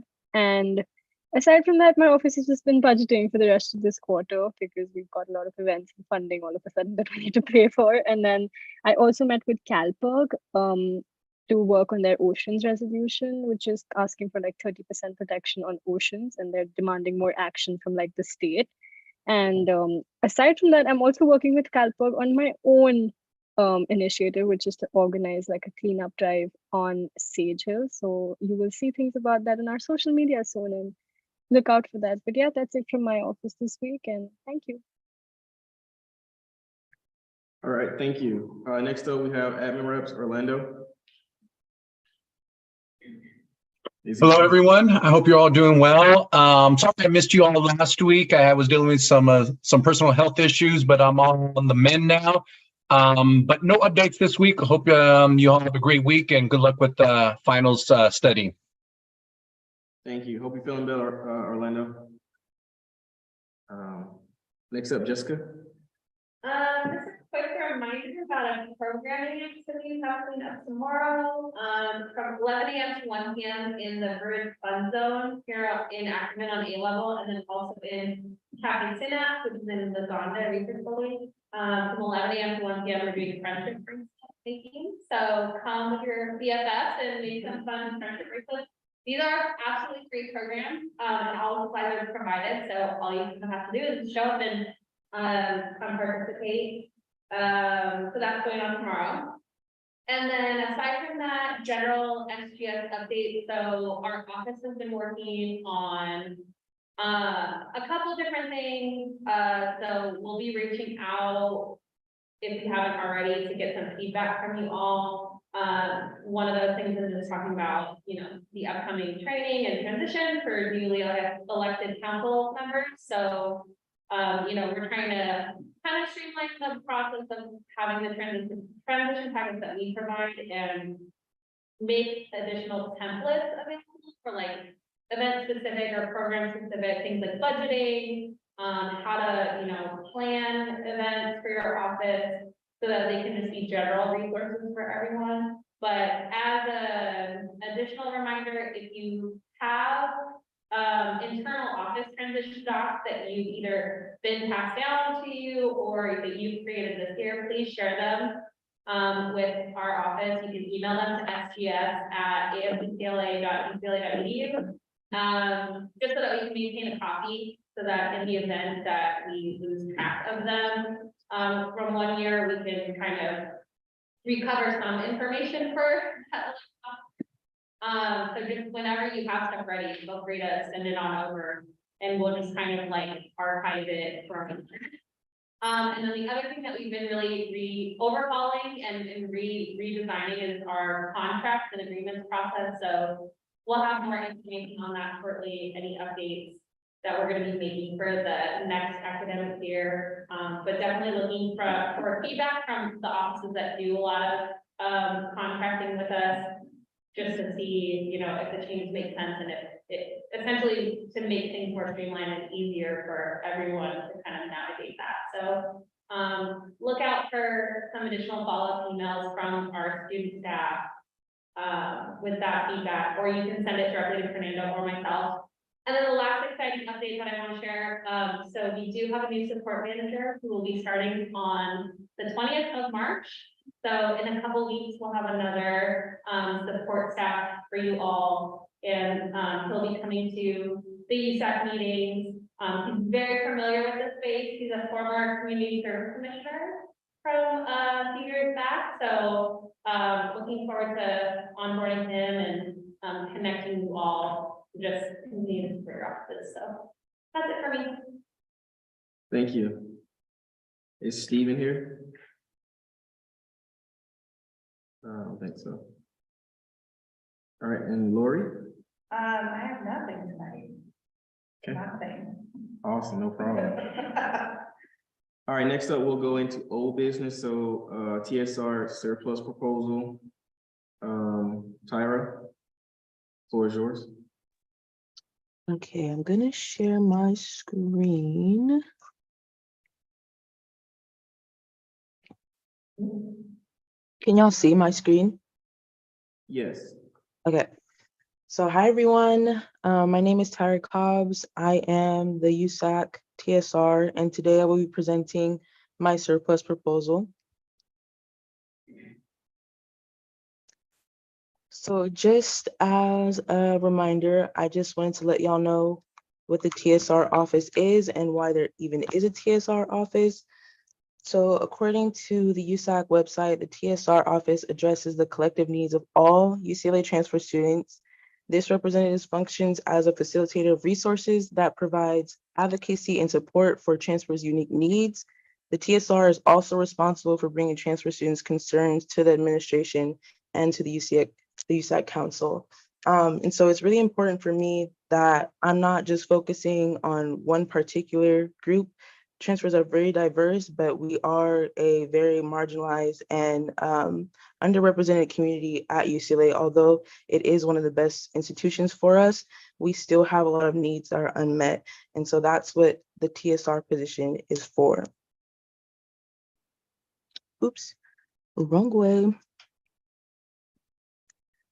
I also wanted to give a little profile on the transfer student population at UCLA. Transfers are 36% of incoming UCLA undergrads. There are currently over 7,000 transfers at UCLA, and we comprise about 30% of the Bruin population. 43% of transfers are first gen, 93 transfer from a California community college, and the lowest ethnic percentages of transfers here at UCLA are American Indian and African American. So those are the populations that I feel like my office will be focusing primarily on for the rest of my term. And so who does the TSR represent? When you hear transfers, just know that it's not just transfers. There are 1,000 different transfer identities. There is intersectionality with the transfer experience. So I'm responsible for representing formerly incarcerated transfers, Latinx transfers, returning transfers, non-traditional transfers, out-of-state transfers, Black transfers, independent transfers, which means like your EFC is 0, so you're financially independent, international, former foster youth, etc. There are thousands of transfers, and there is just intersection. Not one person is just a transfer. We are different communities. I'm personally a Black transfer. I'm foster youth, NorCal, and there are specific needs that I feel like aren't being met just personally. So like at the collective level, there needs to be more initiative to support transfers. And so that's where my surplus proposal comes in. I am requesting 100,000 in USAC surplus funds so that I can adequately support UCLA's transfer student community for the rest of my term. And on the right-hand side, you can see what I will be using that surplus fund for. So first, I would like to support the Transfer Student Center. I would also like to support the Transfer Mother Org, the Transfer Leadership Coalition. Through the TSR office, I hope to host a Transfer Student Unity Week. I don't know if you guys remember when I was doing my interview, I had talked a lot about promoting cultural unity among the transfers and making sure that the different ethnic transfers are in communication with one another and that it's a unified effort. We're not just separated groups, we're all transfers. I would also like to support POC transfer programming and programming that centers around marginalized groups, specifically commuters, parenting, and foster youth transfers.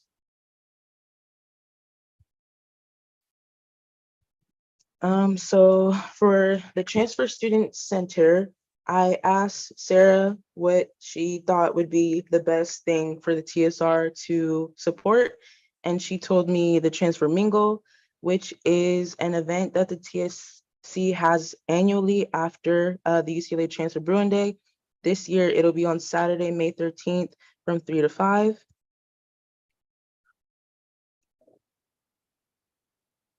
And so Sarah asked for $20,000 for this event, but because I have to support everybody and make sure everybody gets fed, I lowered it to 15,000 in funds. So the Transfer Mingle is basically a welcome event for all prospective transfers, not just one group. It's important because transfers have consistently faced like obstacles in joining student organizations, getting into leadership roles, getting into research because of the lack of time that we have. Some of these processes like close and fall, and students really don't have the time to be aware of these different deadlines. Personally, for me, I'm a McNair Research Scholar, and I wasn't going to know about this great opportunity unless I did TSP. And not everyone can do TSP because of financial costs, and not everyone knows that there's scholarships available. So it's really like a deficit in transfers who are getting access to different resources, ranging from academic, but also social. And so this program or this event is basically like a catch-all for those students who aren't able to get that information from TSP. Not only that, students who attend this event will get the opportunity to feel welcomed at UCLA, to build social connections and a sense of belonging before their first quarter. They can also get a sense of the different opportunities that are available to transfers to get involved, primarily like research opportunities, student orgs, and jobs. During this program, there will be tables that share different opportunities for students. There will be campus jobs that will be tabling. It was a huge success last year. I had pictures on here, but they did not fit.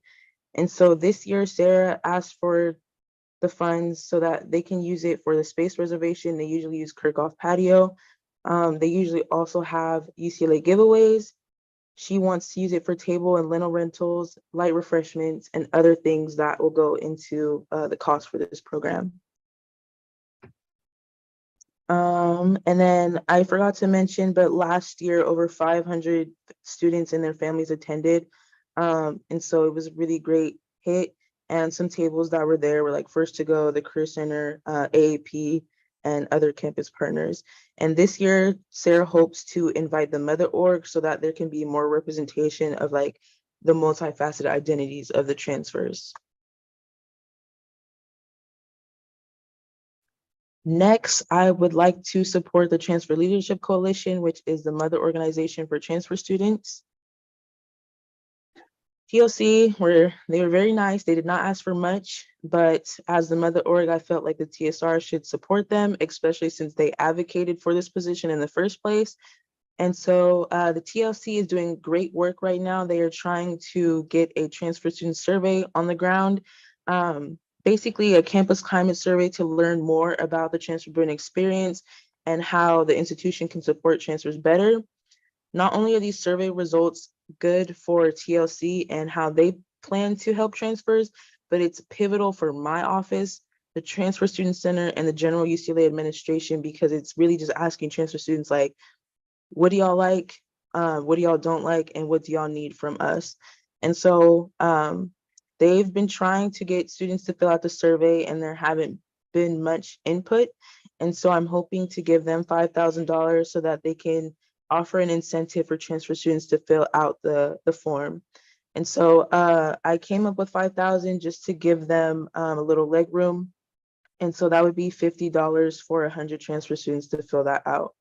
So that would also support transfer students who are in financial need, and it will also help us to get kind of like research on the transfer Bruin population here.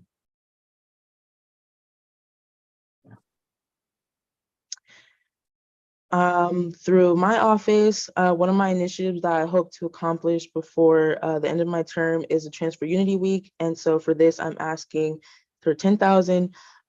Again, I ran on that I wanted to promote cross-cultural solidarity among the transfer population, and I'm hoping to have this event during spring quarter. And so on the right-hand side, I have like a tentative program schedule because I still have to solidify this with the mother orgs and the different transfer-friendly populations on campus.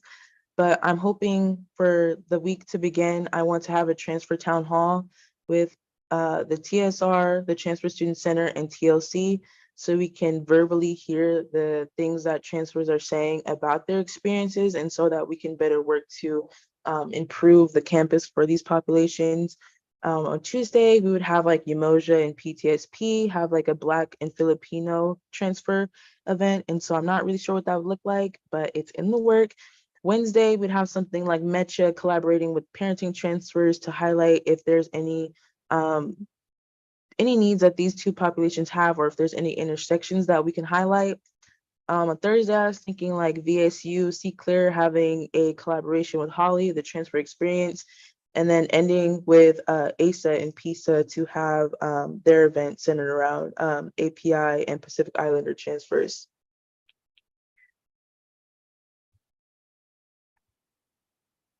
Lastly, but definitely not least, I think this is the most important part of my proposal, is that I want to support the Mother Org's transfer yield programming. And this would also include like specific marginalized transfer populations such as parenting, commuters, and foster youth. But I think it's really important for me to support the Mother Orgs because not only do they support transfers, but they support like entire ethnic communities. So this is a way for me to meet transfers needs where they are and not basically bridge, make people like pick between their ethnic community and their transfer identity. I want to meet them where they're at. So I'm asking to give $10,000 to each org. And this will be allocated towards 3 different types of transfer yield programming. The first one is working with prospective transfers. And so having programs such as the POC AMIT weekends, particularly like the Latinx Transfer Day, that aim to support prospective UCLA transfer students and give them an opportunity to learn more about the campus and get acquainted with the campus before their first quarter.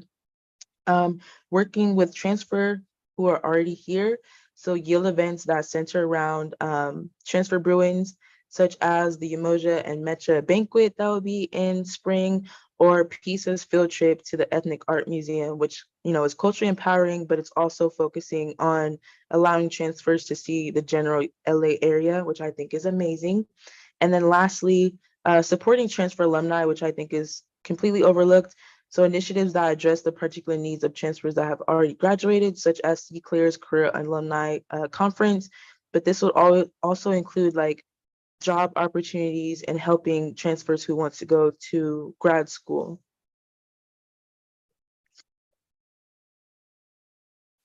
And so the first Mother Org up is ASU, particularly our Black transfer org called Umoja.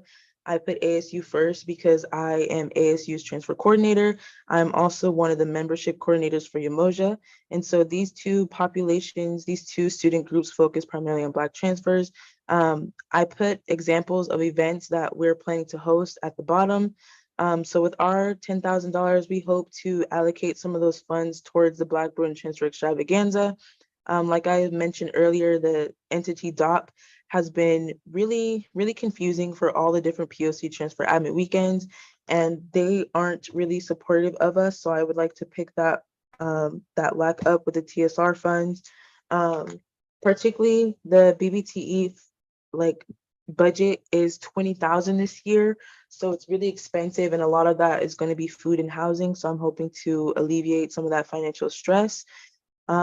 Additionally, Umoja will be having the first Black Transfer Week in the spring, so I'm hoping to allocate some funds for that. Umoja is also going to partner with CAPS and RISE for a Pan-African psychological distress event. I will be spearheading that one. And then lastly, Umoja will be having a career networking night in collaboration with BBSA, which is one of ASU's Harambe Council org. And so for more information on these different communities, I have the Instagrams at the bottom, and you can see different types of events that they have for Black transfers. Next, I'm going to allocate $10,000 for MECHA so that they can help me to support the Latinx transfer population. And so one of the bigger things that they are asking for funds for is a Latinx transfer day, similarly to ASU. Their budget is also around $20,000, so this $10,000 will help them greatly. They are also having programs that I think are amazing. They're having their Semana de los Transfers, the Latinx Transfer Week, which I believe will be in spring. It's a week for celebrating Latinx pride and accomplishments. It's going to consist of panels, performances, food, and workshops. And they let me know that they would specifically need funding for 1 to 2 performers and interactive materials like pamphlets and notebooks. They also have a program where they're trying to increase support for Latinx transfers in the STEM fields. And so they're going to be doing South Campus tours for current and prospective Latinx transfers. They're also going to be providing lab and math materials for Latinx STEM students like lab coats, calculators, etc. And they specifically need funding for the transportation to the UCLA campus and the STEM supplies. And then lastly, they have their Nuestra Familia de Transfers Banquet, which is a family banquet that they're having also in the spring. And there will be cultural performances both in English and Spanish. And they will be offering dinner and a presentation on life as a Latinx transfer student. Next, I will be giving $10,000 to VSU in their C-Clear initiative for the VIA transfers. They have a C-Clear career alumni conference that they have, and they usually need funding for catering, for renting a space, supply care packages as well. They also have their transfer admit weekend called Seated, and it's getting a little bit repetitive, but we're all working on POC admit weekends with DOP, and the funding and the support is below subpar. And so I would love to help them with that. They also have a post-grad career planning workshop that they're aiming to have in the spring that I would like to support. So next we have PISA. They will be helping me to support Pacific Islander transfers. They let me know that they will be having an Islanders Maintaining Unity and Access Conference, which will bring youth from K to 12 to youth from K to 12 and community college students to UCLA to show them the campus, to have workshops related to the Pacific Islander experience here, and then also have a panel of Pacific Islander professionals from a variety of fields to talk about what it's like to be in college and be a professional. They also want to have a beach day with Pacific Islander transfers. And so they want more funding to hold socials for transfers. And they specifically want to collaborate with USC and CSU Long Beach. They're also having their Inspire program initiatives, which is the PISA retention program. And they want more funding to be able to hire full-time transfer peer counselor and mentor. And then lastly, their PISA transfer admit weekend. Next, we have $10,000 for ASA to support the native transfer Bruins. They have their AIR program, which is the American Indian Transfer Recruitment. And that's basically just to make sure that they're tapping into the different communities in community college to make sure that the American Indian population is represented here. I don't know if you guys remember earlier, but they do make up 1% of transfers. So it is very important to be reaching out to this prospective transfer population. They also have, I do not know how to say this in acronym form, AISES, the support for Native transfers in STEM, and then the ASA Transfer Admit Weekend. Then we have $10,000 for PTSP, which is the Filipino Transfer Student Partnership. They particularly have their transfer admit weekend called SEND. They're collaborating with Yamoja in the spring. They also have a mentorship program called CAPS, which is short for Capitad. That means brother and sister in Tagalog. And this program emphasizes mentorship, and its aims are to support transfers who identify as Filipino through a two-way mentorship model. They also have a transfer appreciation event that they are collaborating with Samahang Filipino upcoming in the spring. And lastly, $10,000 to allocate towards the particular needs of marginalized transfers, such as commuters, parenting students, and foster youth. So I'm thinking that this would be kind of like a function as a scholarship fund for transfers in these different groups.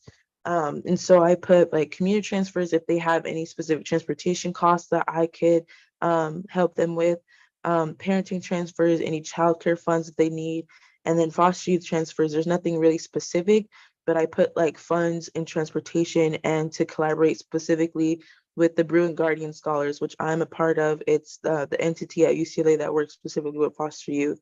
And so for this, I would set it up where students have these different needs that they aren't being met by the institution. They can just come to the TSR office and ask for these different funds.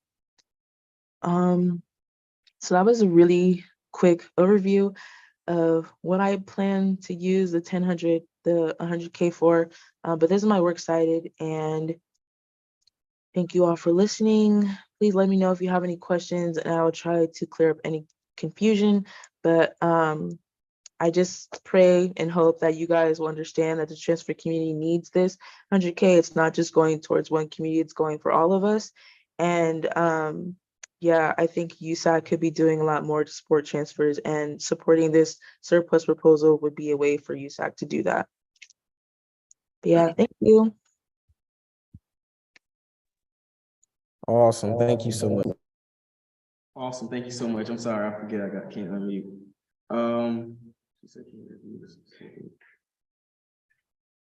Jessica, what are you off about? I'm just trying to keep track of the surplus requests for SGA. So I was just line iteming out all the different parts of the proposal, but that only adds up to 95,000. So and I'm missing 5,000 somewhere. Oh, for her? For the TSR proposal. Oh, okay. All right. Yeah, first off, I just want to say thank you so much, Tyra. I think this is a great proposal, and you're right, just as a lot of other councilmen, a lot of individuals came from public comment today, kind of spoke about the lack of transfer support, on UCLA campus, and especially within USAC. I think a lot of us, kind of remember the way Theodore was treated while he was on council by, some council members. And so I think this is a time that some of those council members can kind of, right their wrongs in regards to the transfer community. Does anyone have any questions in regards to this proposal? Please raise your hand. Phoebe? Yeah, I just wanted to put my concerns, I guess, about the process of this surplus proposal. I think it's really great. Like, I full-heartedly support it. I'm voting in favor of it. I think these organizations that you're partnering with to give the funds are like critical to this campus and to like outreach and retention of transfer students. I just think that it would have been ideal if we received this presentation last week, so then we could have like evaluated it with all of the other like presentations. I agree with like a lot of the people that came to public comment this week that like we didn't consider all of the potential needs at the table, especially for transfer students, because we didn't wait on the presentation. But I know that we confirmed like weeks in advance that we were going to vote final day, February 28th. We've talked about it in the Slack channels.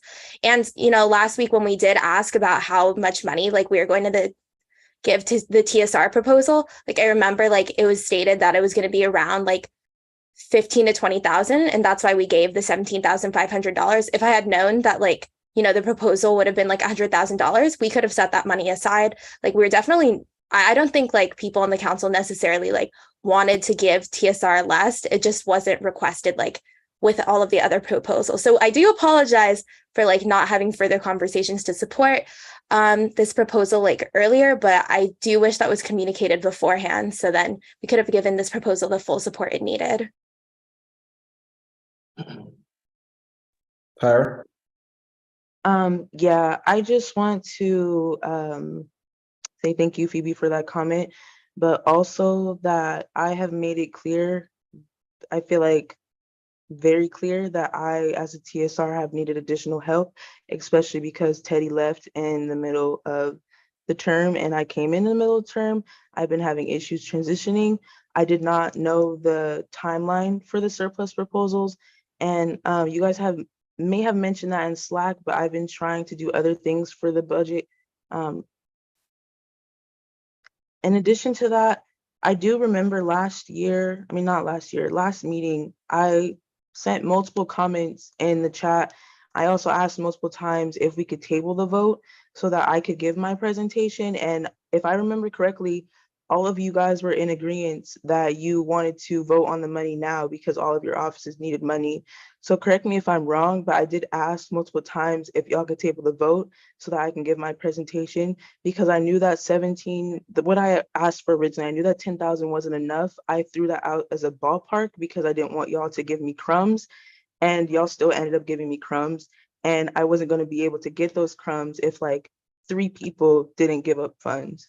So not only that, but the TSR position is new.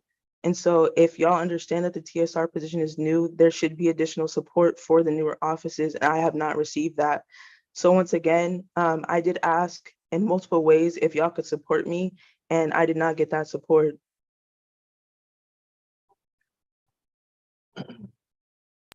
Agree, Tara. Naomi?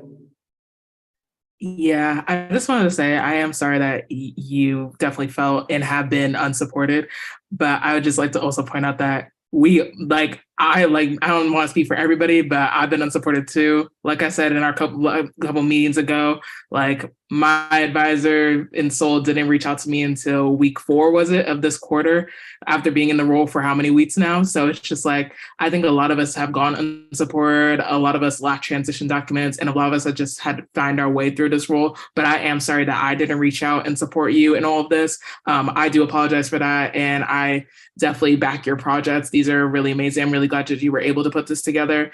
And I also want to just say, I remember one of the other reasons that we really pushed through the presentations last week is because I also raised the concern that it is week 9 and I didn't want to have our 7-hour meeting be this week, because I don't know about y'all, but I got 3 finals next week. But yeah, so I just wanted to say that was another reason. But yeah, I do apologize for that, Tara.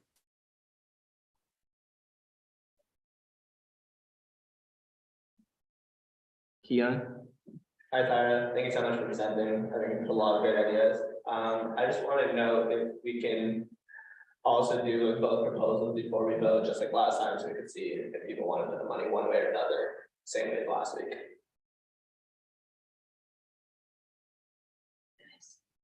I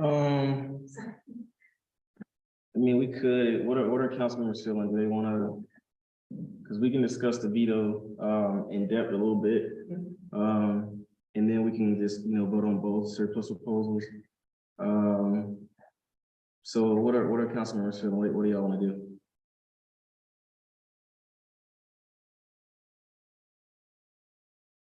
No one has an opinion? Okay, my opinion is like, I definitely think like it should be coupled together because it's about surplus, but I am curious whether or not we have to reevaluate surplus as a whole, at least like for some of them, Because like, I think what the comments like were made today by the public were that too much of our funding is going towards programming. Maybe we want to reconsider that, because the lift proposal is not programming, neither is the TSR, or like, it's like not exactly programming either. So like, maybe we want to think about that. Yeah, I mean, we've already done a surplus, so, you know, we're not, I mean, unless I were to do like a veto or something like that, which I don't plan on doing on all of them, then that wouldn't even be possible. I think a lot of the comments today, from what I heard, was a lot about supporting transfer students. I heard one or two comments about some proposals, but as I said before, I think a lot of this was about supporting transfer students. So yeah, that's kind of where we're at with this. So what we could do is, okay, yeah, what we'll do is we will, because this is a new proposal, right, Keon? Yes. Okay, so what we'll do is we'll go through the rest of new business, and then we'll talk about the veto. We'll let you give your new proposal, and then we'll vote in regards to, we'll talk between yours and Tyra's. Does anyone have a problem with that? Okay, awesome. All right, let's go to the resolution in solidarity with Armenian. I'm gonna let Malone take over.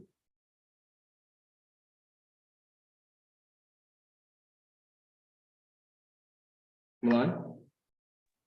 Yes, I'm inviting the person who wrote, or the student group who wrote this resolution. I'm into the meeting right now, so I'll pass it off to Mary. And then if Mary, you can have your other like members also raise their hands so I can promote them as well. You said Mary? Yeah, that's me. Okay, awesome. I see Mishka and Angela that are both trying to get promoted. Are those also? Yes, they're- it should be Misha, Angela, and Anna. Her full name is Anna Ramazian. Okay. All right, the floor is yours. Perfect. Is it possible for me to screen share? Yes. Malone, can you give them screen share capability? Okay, it works. Yeah, that should work. Okay, let me see how to screen share.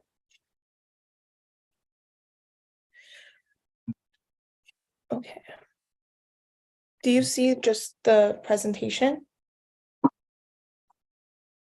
Yes, we can see the presentation. Perfect. Okay. I'm gonna give it off to Misha to begin.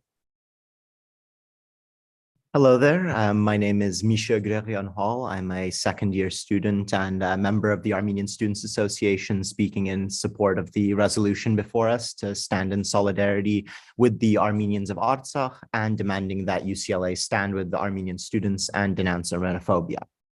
First of all, I would like to thank all of those council members who've taken the step of sponsoring or co-sponsoring this resolution. It truly means a great deal to the UCLA Armenian community and to the Armenian community in general.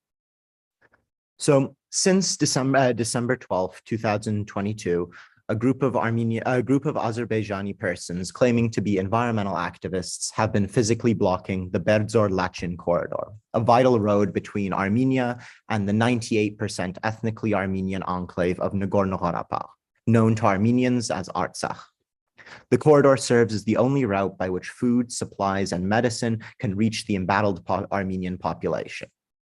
Multiple reports by investigative media and non-governmental organizations have revealed that these so-called environmental activists are nothing more than state-sponsored actors, confirming what Armenians have long known and felt, that Armenians worldwide are and have been subjected to a pervasive campaign of ethnic hatred, cultural erasure, and racial discrimination orchestrated by those at the highest levels and the institutions at the leadership of the Azerbaijani government. This blockade has been widely lambasted by international leaders, yet has nevertheless resulted in a dire humanitarian crisis in which a civilian population of over 120,000 remain trapped, locked off from the outside world as supplies of food and essential medicine run dangerously low. These measures have very real and violent consequences. Only a few days ago, a vehicle containing civilian police in Artsakh was ambushed by Azerbaijani special forces. The image of the bullet-ridden windshield of the van remains burned in the minds of Armenians on this campus and across the globe. With vital resources dwindling, the Armenian people of Artsakh quite literally do not have time. They do not have time for empty words, for both sidism, or for inaction. And the Armenians of UCLA sit here, nearly 2 oceans away, standing not only heartbroken at the plight of their brothers and sisters in Artsakh, but anxious over how the effects of ethnic cleansing and racial hatred against Armenians, Armenophobia, is manifesting here in the United States. Human rights offer universal protections, and their transgression bears universal consequences. Azerbaijani authorities have demonstrated a persistent indifference to the fundamental human rights of the Armenian people of Artsakh. The Geneva Conventions, the core texts governing the international law of armed conflict, prohibits the use of starvation as a method of warfare, mandating that belligerent parties allow for the free passage of all medical supplies to civilian populations. Accordingly, the Rome Statute of the International Criminal Court designates as a war crime the act of, quote, intentionally using starvation of civilians as a method of warfare by depriving them of objects indispensable to their survival, including willfully impeding relief supplies. One does not require a formal legal background to recognize the clear illegality of the situation at hand. Furthermore, in a legally binding order dated December 7, 2021, the International Court of Justice, the principal judicial organ of the United Nations, obliged the Republic of Azerbaijan to protect captured ethnic Armenians from violence, prevent the incitement and promotion of racial hatred, including by officials in public institutions against Armenians, to prevent and punish vandalism against Armenian cultural heritage sites. Most recently, however, on February 22nd of this year, the court issued an additional decision ordering Azerbaijan to immediately take all measures available to ensure free, unimpeded movement of people and goods through the Berdzor-Lachin corridor. A similar order to unblock the corridor had already been issued by the European Court of Human Rights on December 21st, 2022. As evidenced by the fact that this resolution is being considered here tonight, Azerbaijan has plainly failed to implement these binding orders and in turn is in continuing violation of its obligations under international human rights law. Moreover, Azerbaijan's ongoing blockade has been unilaterally condemned by a diverse group of prominent and respected international civil society organizations, including Amnesty International and Human Rights Watch. I also wish to highlight the February 1st, 2023 statement of the Executive Board of the International Association of Genocide Scholars, the preeminent international scholarly board of experts in genocide and mass atrocity studies. In this statement, the association strongly condemned, quote, the ongoing aggression against the indigenous Armenian population of the region, end quote, and warned, quote, of the risk of genocide against the Armenian population. End quote. This underscores the fact that the current blockade is simply the most recent manifestation of a far more pervasive phenomenon of state-sponsored hate against not only the ethnic Armenians of Artsakh, but of the Armenian population worldwide. On this note, I wish to call attention to the UN Committee on the Elimination of Racial Discrimination's concluding observations on its latest periodic review of Azerbaijan. In this report, the committee expressed grave concern in regard to the incitement of racial hatred against Armenians and the propagation of racial stereotypes of ethnic and national Armenians, not only within Azerbaijani society in general, but by public figures and government officials. Framed in this context, the Lachin corridor blockade represents the tip of the iceberg in an increasingly violent and distinctly state-sponsored brand of racial hatred spreading against ethnic Armenians. Lastly, I want to point out that UCLA is home to the largest Armenian student association in the United States. On no campus in the country are the effects of Armenophobia felt so acutely by such a large student body. It is for these reasons that we solemnly call on USAC to unequivocally stand in solidarity with the Armenian community at UCLA and abroad in denouncing Armenophobia in all its forms, as well as strongly condemning discrimination on the basis of ethnic identity and any and all attempts at ethnic cleansing and military aggression.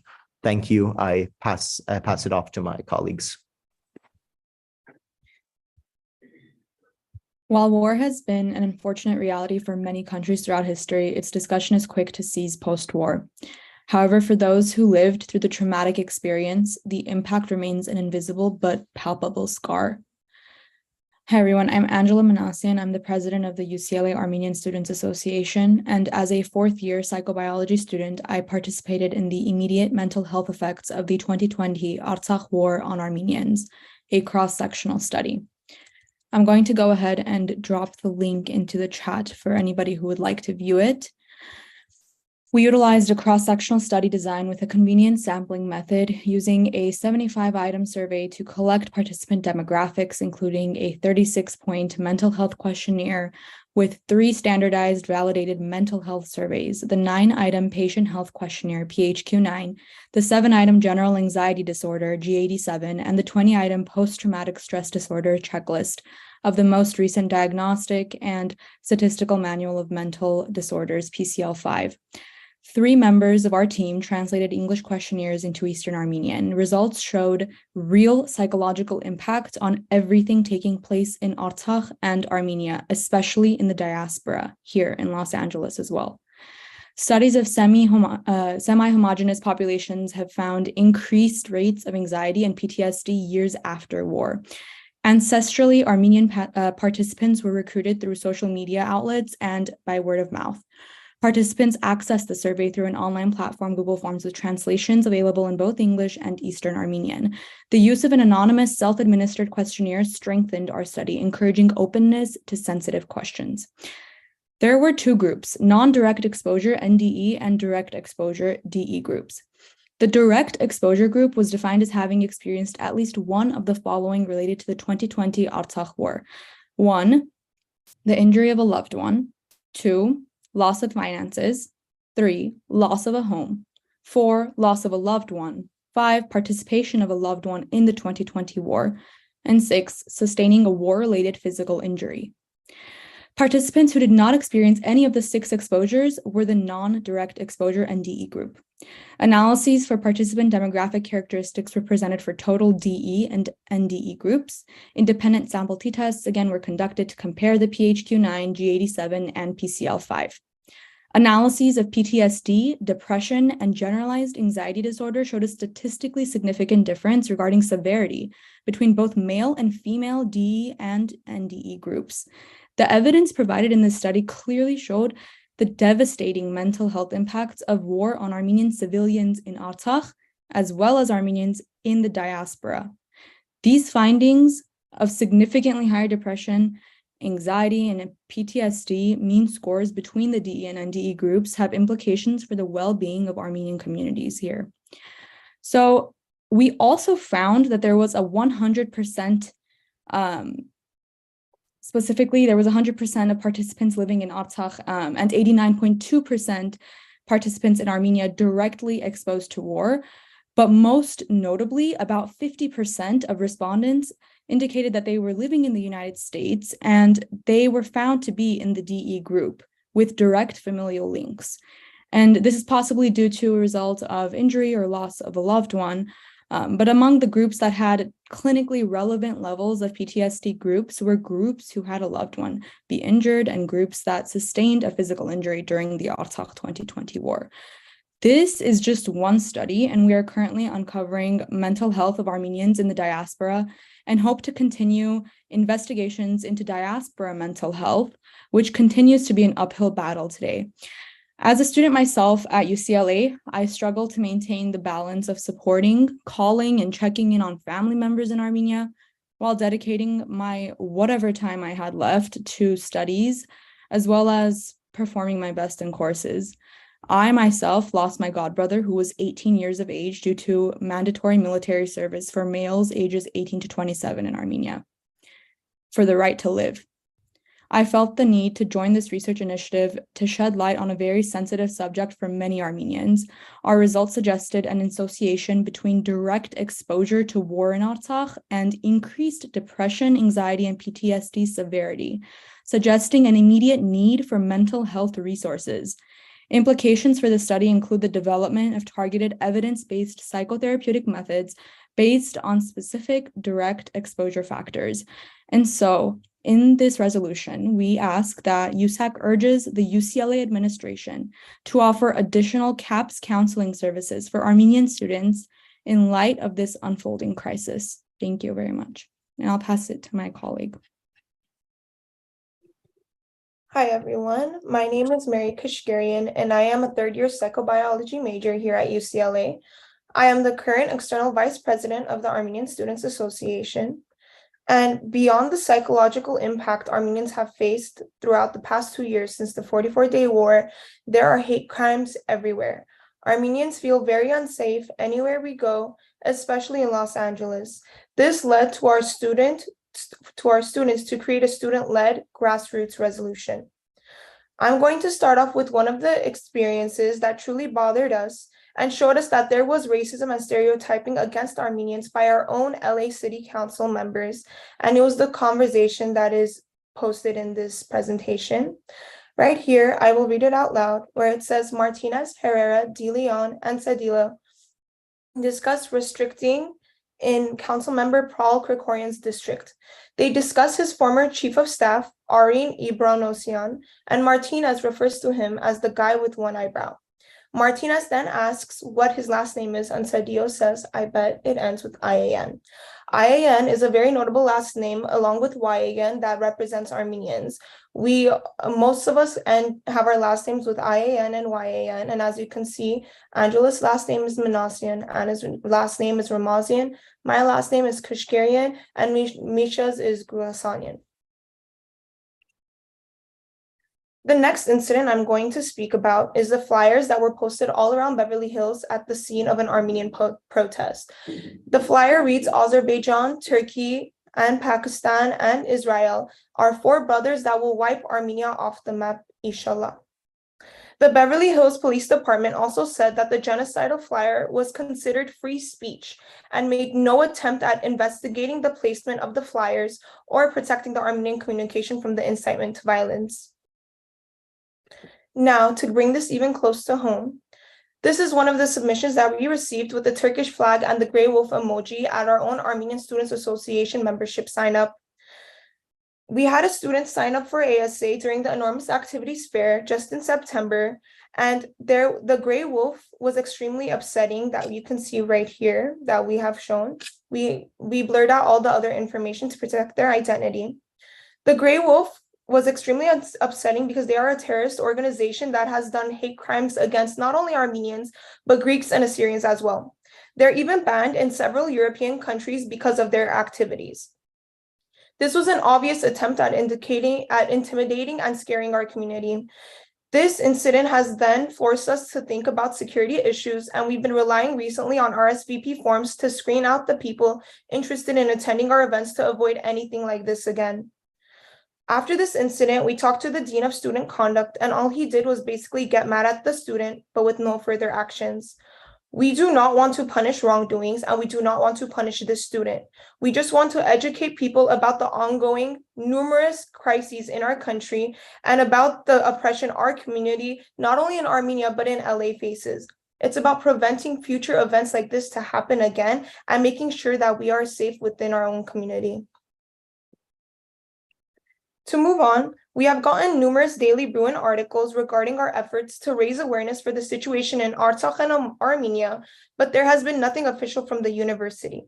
This is not an international conflict in Artsakh, but a direct impact in terms of atmosphere of impunity because our institutions are not taking a stand. Bruins directly have been a target with overall Armenophobia that has pent up locally, and we are calling on USAC to help us urge the academic institution to protect us. We do not want these instances of hate crimes and Armenophobia to be recreated, and it is imperative for academic institutions to protect their students. This can include holding town halls addressing the issue and educating the student body about anti-Armenian rhetoric and action by sending out a mass email. We do not want these instances of hate crimes and Armenophobia to be recreated. We want there to be a notification sent out by UCLA that educates the public. Thank you for listening to me, and now I'm going to pass it on to my colleague, Anna. Hello, everyone. I am Anna Ramazian, first-year transfer student and a member of the Armenian Student Association. My peers represented the current political situation theoretically. Now I want to share my own experience as a person who recently moved from Armenia. The recent conflict, Armenia and Azerbaijan, started in 2020, which was terrible. It was so stressful to see how my cousins, friends, and classmates were fighting in the front line and facing the worst massacre. Thousands of my peers are captives in Azerbaijan, and no one has an idea what's going on with them. Even though the war ended, my relatives decided to stay in the remaining part of Artsakh. Today, they are facing a lot of challenges such as lack of food, supplies, medications, gas, and electricity outage. Almost a week ago, Azerbaijan opened a fire in the direction of citizens carrying out agricultural work in the Martuni region in Artsakh. And literally yesterday, 4 police officers were attacked by Azerbaijani forces. 3 of them lost their lives and 1 hospitalized with a gunshot wound. What can we call this situation if not the slow elimination of the nation? Seems like it is happening thousands of miles away and can't affect us, but it directly does. The main impact of this problem is its psychological aspect. It's terrible seeing our brothers and sisters suffering from medical conditions, food shortage, and staying behind in the education. Every week, the All Armenian Student Association, along with the Hidden Read on Initiative and Teach for Armenia, host Artsakh Talks, which are Zoom meetings with teachers and students who are living under the blockade. There has been many times where young students, as young as 9 or 10 years old, have been sharing stories of food rationing and empty grocery shelves. In case you are interested, I'm going to drop out a link that, and you can join those meetings too.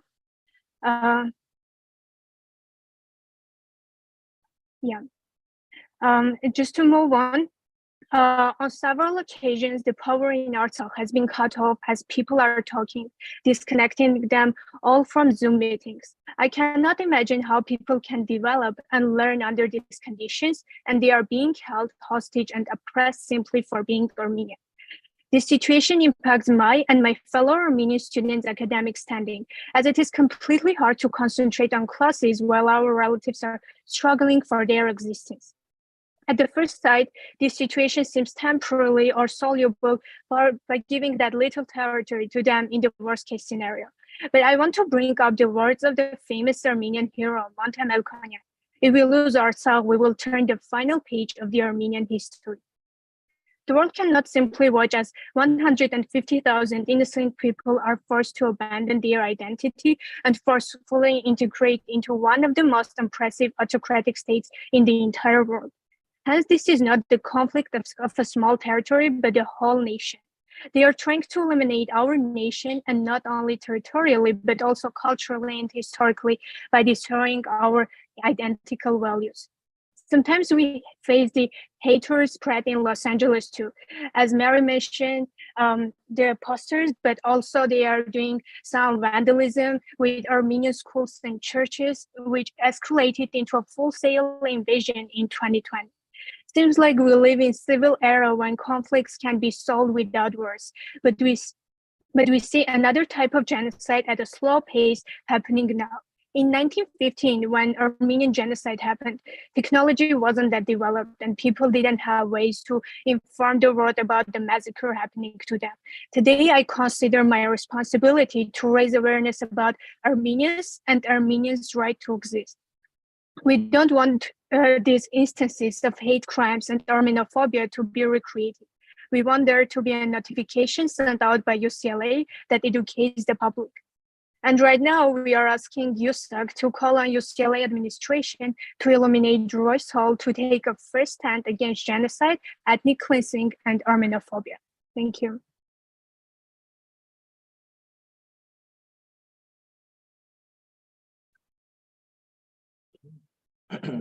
Thank you all so much. That was very, very moving. I really appreciate it. I see that there is a resolution, correct? All right, do you want to read, we're going to screen share so we can read through it, or I want to go about this? I can screen share it. I believe it's on the agenda as well, but I can screen share it. Just give me 1 second.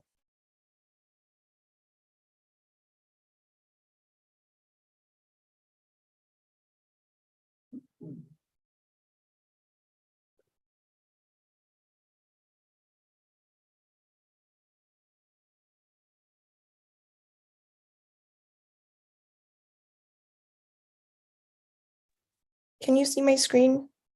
Yes. Okay. I don't know if there's anything specific that you would like to see of the resolution. I can also go ahead and put the link to it in the chat. I believe Misha already sent the link, so. Oh, perfect.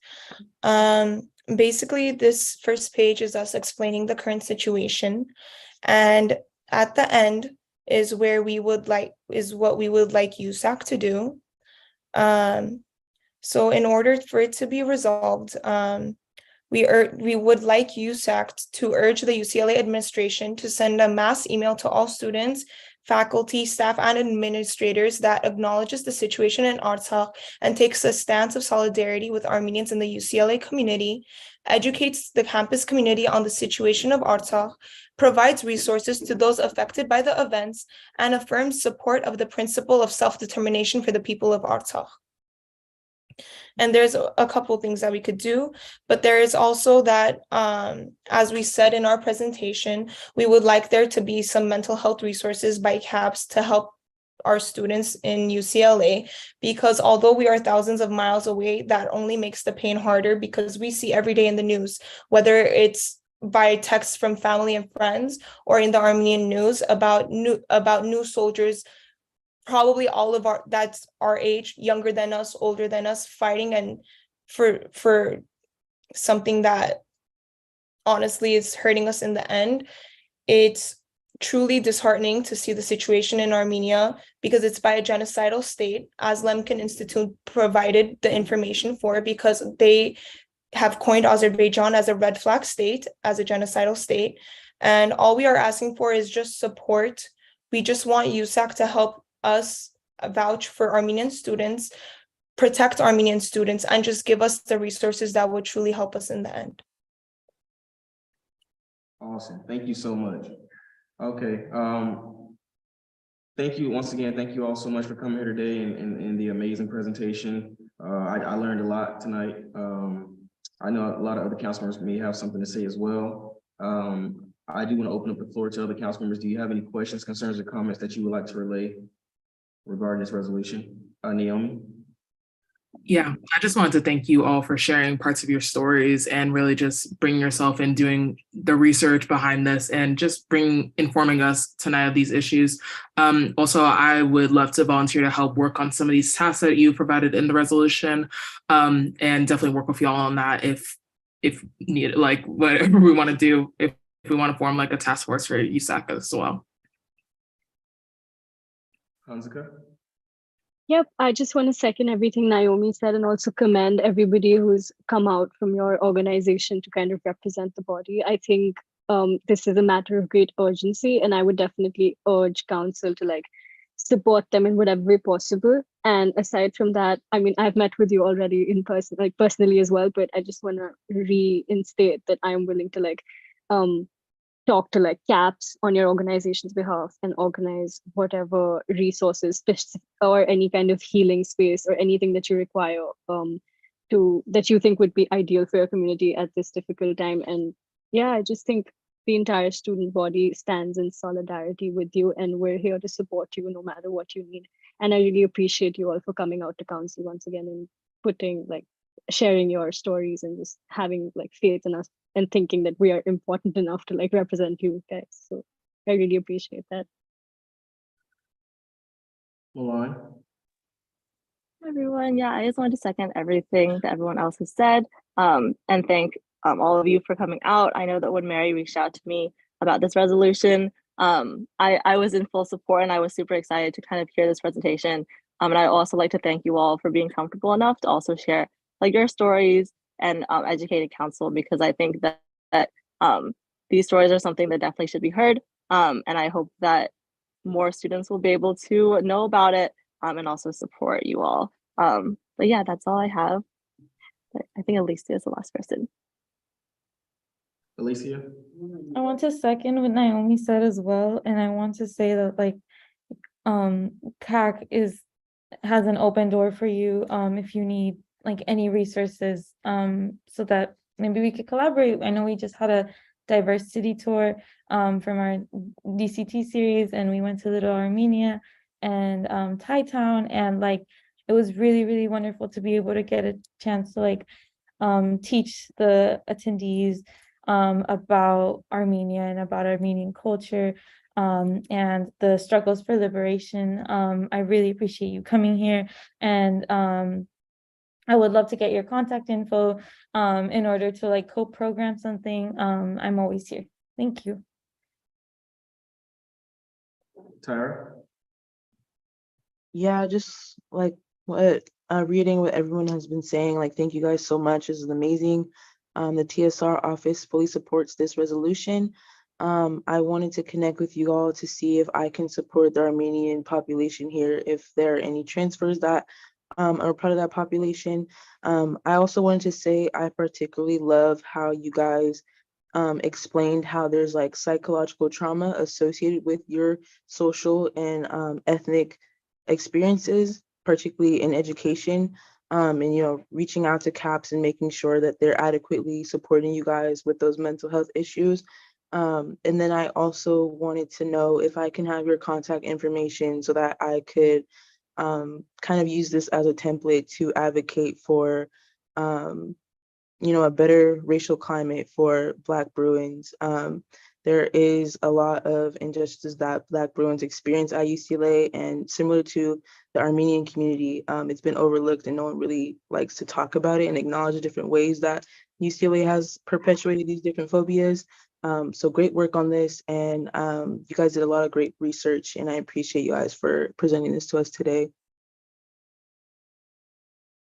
All right, awesome. Okay. If no one else has any other things to add in regards to this, can we get a motion? I move to approve this resolution in support of UCLA's Armenian population. I second. All right. Tyra motions, Alicia seconds. All in favor, please raise your hand.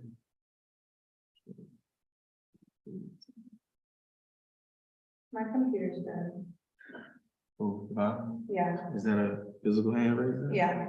All right, and I think that is, all right, and by a vote of 10-0, the motion passes and the resolution is approved. Thank you all so much for coming. We'll be working with you to, you know, work with these, some of the requests by USAC so we can make that happen, okay? I don't know if I had to raise my hand or not, but thank you so much. The support has been overwhelming. This truly feels like the biggest win that we could have ever asked for.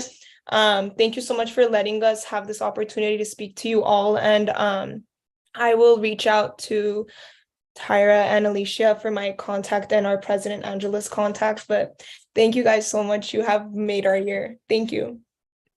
Awesome. Thank you. Thank you for coming. All right, moving forward, next up, we have the Universal Access Transit Pass referendum. So I think this is the actual vote to have it on the ballot for this upcoming election. So is Van here? Yeah, I see Van. Yeah, I'm here. Okay. Are you trying to share screen and?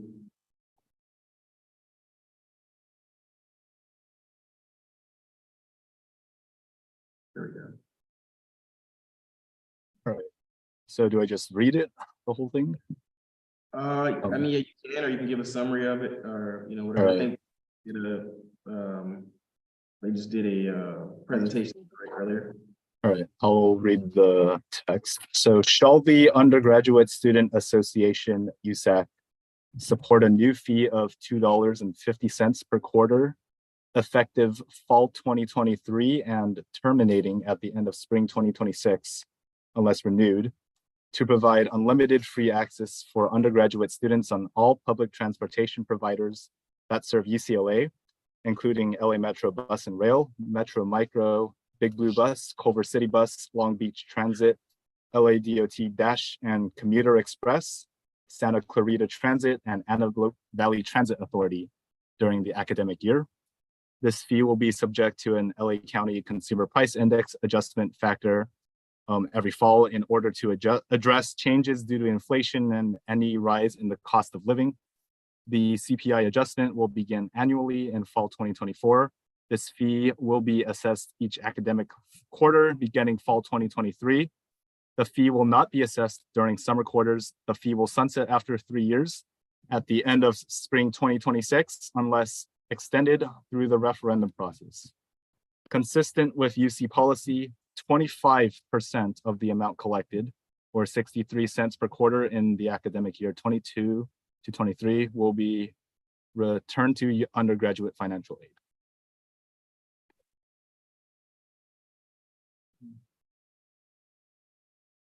All right, I see Keon. Yeah, I have a quick question. Just why did you guys decide to end it in 3 years? That UCLA policy? Yeah, that's the university policy. We would like it to go on forever and ever, but that's the rules. And I'll actually pass it on to Abdallah if he has anything else to add on that. Yeah, exactly. So as Jeff said, it's just kind of policy that these referendums sunset in 3 years, and I echo his sentiments that I wish there was no sunset. As we talked earlier, the grads actually they passed the referendum in spring of 2020, so it's actually sunsetting at the end of this academic year unless it's renewed in their elections in a month. So anyway, it's policy, and we wish it wasn't, but it is what it is. I see a comment that about referendums being ran before, and I don't know where the policy states that, but that's what I was told when I was working on the Bruin grad pass and the and then this referendum.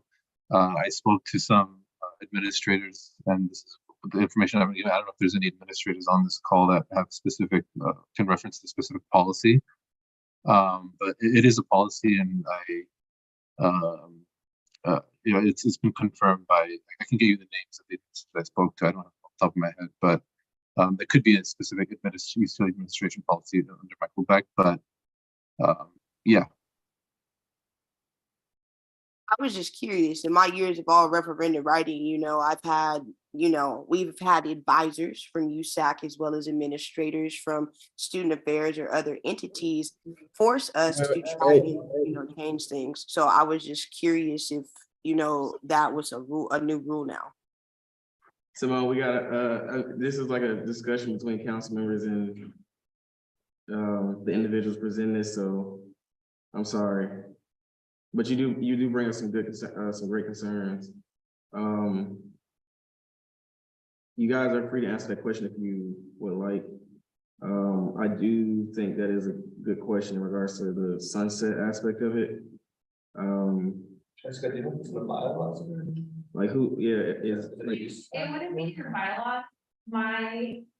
Well, I mean, I would have to look into it more, but my guess is that it probably is written that way for something like a transit pass, because there probably are like negotiations with the different transit companies with UCLA, and so like the price could change if when those contracts are renewed, but that would be my guess for the reason why 3 years. But yeah. We don't include that or any other fees for TGIF. Sorry, we don't leave loan on TGIF. No, yeah, most of your fees don't have any kind of sunset. I mean, sometimes new fees do, but again, I think this is more so related to the nature of the fee, and that the cost may change pending like the cost of transportation.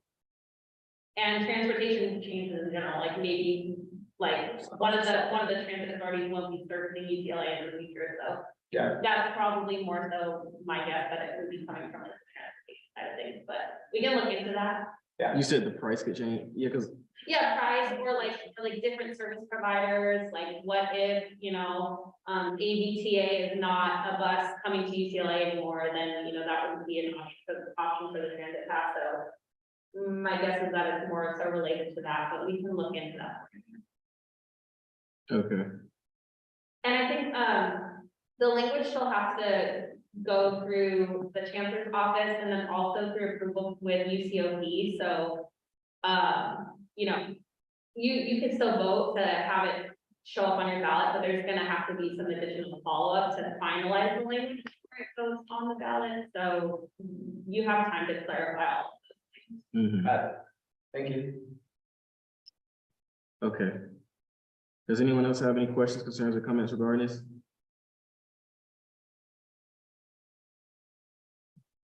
All right, yeah, as mentioned before, so this is a vote to have it on the ballot.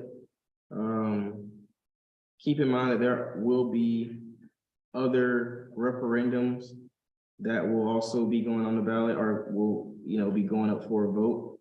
So, we can vote on this tonight, or, we can, wait and hear other referendums out as well. Obviously there's not a limit. I don't think, from what I've heard, the number of referendums that can be on, but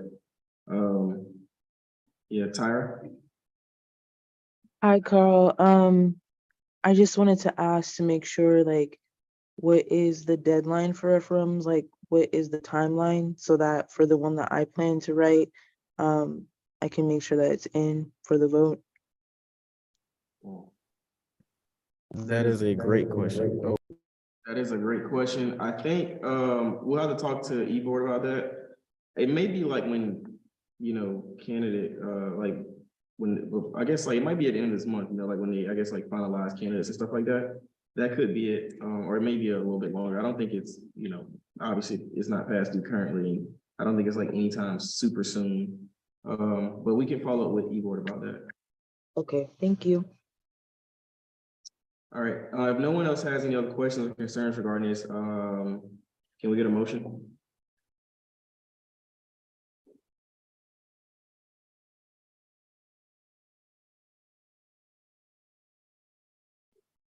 Everybody awake? I move to bring the transit referendum to this year's ballot. I second. All right, Phoebe motions, Alicia seconds. All in favor, please raise your hand.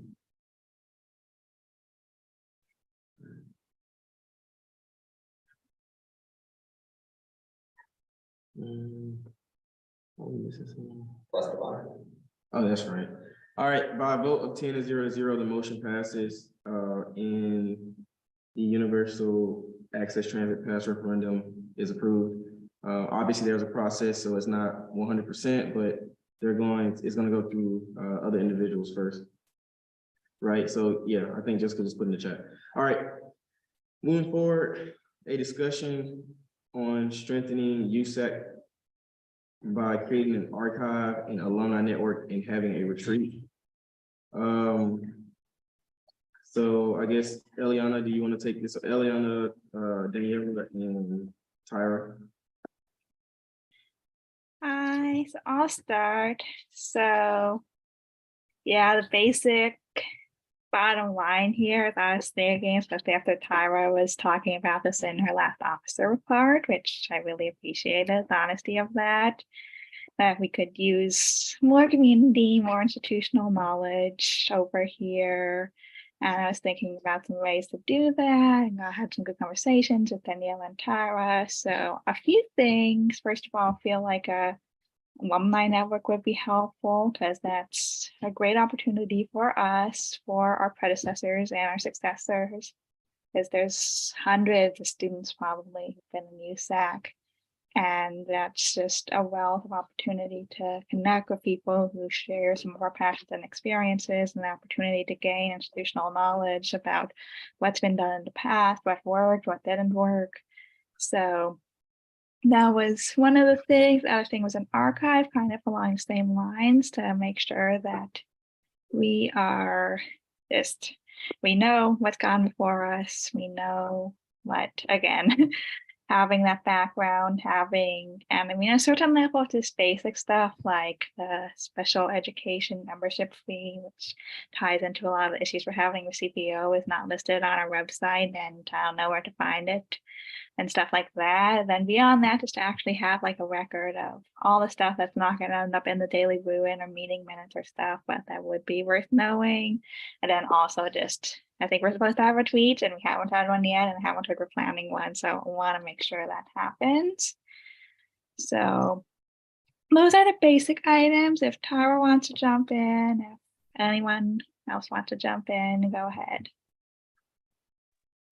Yeah, Ilian, you kind of covered everything, but just to emphasize what she was saying, particularly for me in this role, it has been very difficult to transition. And I know that it's been like some time. Teddy was there for basically half of the term. But there still needs to be like some safeguards just in case something else like this ever happens in the future. And I want to prevent that for other USAC offices because it has been really stressful. And like Juan was saying in the chat, like I am a student still, like I'm in other spaces outside of USAC. And I do work primarily with the Black Rim population, which is there's a lot of needs. So I have my attention is on that. And so it's kind of making my job as a TSR harder that there aren't treasures and packets and there's not that institutional knowledge of what TSR is. And so alumni network, creating like transition packets, making sure that we're looking at this situation from every angle so that if there is any situations like this in the future that we can prevent it.